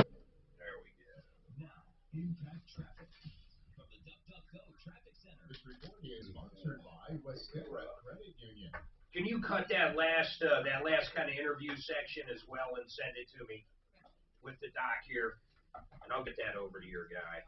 He can use that on your website, YouTube, all that shit. Appreciate it. In fact, if you have someone doing your Facebook stuff, I'd have them send that out and boost that post. Here's the Oxford Dictionary. Here's the Oxford Dictionary he sent me. Deputy Smarty Pan. Dictionary of hole-in-one, plural. Holes in one, he says, in golf, an occasion, blah, blah, blah. Hole-in-one, noun, definition, picture. But anyway, it is weird. It says noun, too. Look, noun. I mean, if it's a noun, You know it's what? all in one. You're right about dictionaries. They change for vernacular. Oh, the worst is the Scrabble They dictionary. update it every year. You should never update it. The Scrabble dictionary changes every year. Yeah. Sorry, guys. I can still add words. Free legal advice when you need it the most. You're in an accident, you're hurt. We were just talking about physical therapy and pain, right? Well, I'll tell you what, no matter what you do for your pain and for the accident, for legal advice, John Fuller, free legal advice when you need it the most. And that is John Fuller, and I really mean that. He'll answer all of your questions free of charge. If you do decide to hire him, there's no obligation. It's all contingency as well, so there's never any money out of pocket. Call for your free legal advice, 303-597-4500, if you need information on your pain, your injury case. John Fuller. Look for him at referralist.com, 303-597-4500. And I sound like a broken record when I talk about better water, better health, better clothes, better plumbing, better laundry with soft water, and Water Pros can do it for under $2,000 for the whole house. Computerized, low maintenance, and contrary to these myths, it does not add salt to the water when you soften your water. The salt is used to clean filters. WaterPros.net, the best. Under $2,000, fully installed for the whole house. If you want a drinking fountain, never buy bottled water again. I have one. You spend under $1,000 at your kitchen. It doesn't even use power. It uses a triple filter, and the water powers it. 303-862-5554, 862-5554. Your next call should be to WaterPros.net. Oh yes, it's gingerbread latte season at Shane's Coffee Shop. He'll need a seasonal barista before his cookie starts to crumble. Indeed can help him hire great people. Learn a lot at Jungle. Indeed you do. So Tom's got this, my friend's son. It's not only Bitcoin. He has it invested in a whole bunch of different cryptocurrencies. So it's not just in one. Is it a fund? No, it's just individual. It's like owning individual stocks. He has some in Bitcoin, some in Ethereum, some in Dogecoin. Gotcha. Some in, a whole bunch of other things I don't even know about. I didn't know Dogecoin was legitimate. There was so much weird stuff going on with it in the past, and I kind of quit. I don't know. Confusing myself for researching, honestly. I made money on Doge. There was a lot of people. Okay, I made money on Doge, and I made money on Doge because I knew it was getting pumped to dump. That happened eventually. There was like when the weird like the Hertz stock going out of control and stuff. Yeah. Those things were like, all right, I knew it was getting pumped to dump, so I went on and bought me some dip, and you dumped. Pardon me, Tom, we'll have less than a minute when we come back. Okay? Could you do me a favor and make sure Mark puts his spots back? I dumped it 20 minutes before Elon went on Saturday Night Live and shot it down. Really? Yeah. Wow. I'm like, okay, let me just go and trade it. I literally traded. See what I So did? he needs backup spots. So I took it and I traded it into something else that I wanted rather than for your vacation and I drive. traded You and need I'm like, backup recorded, is what you need. So what kind of percentage gain did you get? He'll know. He'll say, I did 130%. Yeah, they keep saying, where are the spots? I don't know why they out need plus. It was like, Very, that's nice. That's what's scary. Some of those coins you got to pay attention. You might mess up and lose your chance of like, you have to. Money. That's why I quit because I couldn't watch for my coins. You have to. If you're not buying relatively stable coins and holding them for years, Well, this buddy of mine, the one that then you must be watching. This kid. Minute to minute. Let me explain it. So it's crazy. Invested in my friend's son. That's all So he does. Monday, He's like a day trader. What? Monday, if CU women's basketball plays at 10:30 a.m., we're off Monday. Okay? If they play at 12:30, we're going to do the show till 12:30, and then we're out. When will we know? We won't know until they win or lose Saturday, but we won't know what time the game is till probably Monday. So Okay, so we'll just be on we'll let you know. We'll be on call. And if they lose Saturday, I don't think any of it matters. Okay. Because then we're here as normal Monday. But anyways, Philippe, he's like a day trader. This is what he does. He watches the stuff, sits in front of his computers and 24/7. So that's why That's what you have to do with KuCoin. With KuCoin, you can actually set up screens like that, and you got a fucking buy and sell button right there in front of you. Well, you can sell your other ones through Robinhood too, and set trade limits just like you do for your stocks. So like if it hits here, I want to dump this much, or exactly. That's what this kid does for a living. So I gave him some money that I didn't even know I had. And he built you up some, didn't he? Well, I'm hoping that some value. Like I said, I lent my brother some money a while ago, house down payment, and I got paid back, and it's like money I didn't You gonna come back in before we go out of here, Tom? What's that, sir? Are you gonna come back in before we go out of here? A minute or less. Okay. Oh no, I got in strictly on a humbug. No, I was strictly on a humbug. I was talking to some folks. I'm Tom Martino, 303-713. Oh, I shouldn't give that number out. We're really going to be off the air in a minute here. So here's what I want to tell you. Of course, we'll be back here tomorrow from 10 to 2. You can reach us at 303-MARTINO, 303-627-8466. And referralist.com will give you help, information, and referrals. And one of them will be Colorado Pain Care. You can find on referralist.com, coloradopaincare.com. Devin, thanks for being here. People can make appointments straight with physical therapy at coloradopaincare.com, 303-GOT-PAIN, or, of course, your doctor. And don't forget my newest consumer magazine you can download at 303consumer.com, filled with deals and information. Follow Tom Martino at Real Tom Martino. And stay connected with all of us at 630 KHOW, KHOW.com, and on the iHeartRadio app. Leland Conway is next. That's why they're not getting screened. But can you imagine when that kicks in? Who the fuck's going to bring you through security at the airport? Let's go back to the 90s and smoke your cigarette and walk up the steps. Yeah.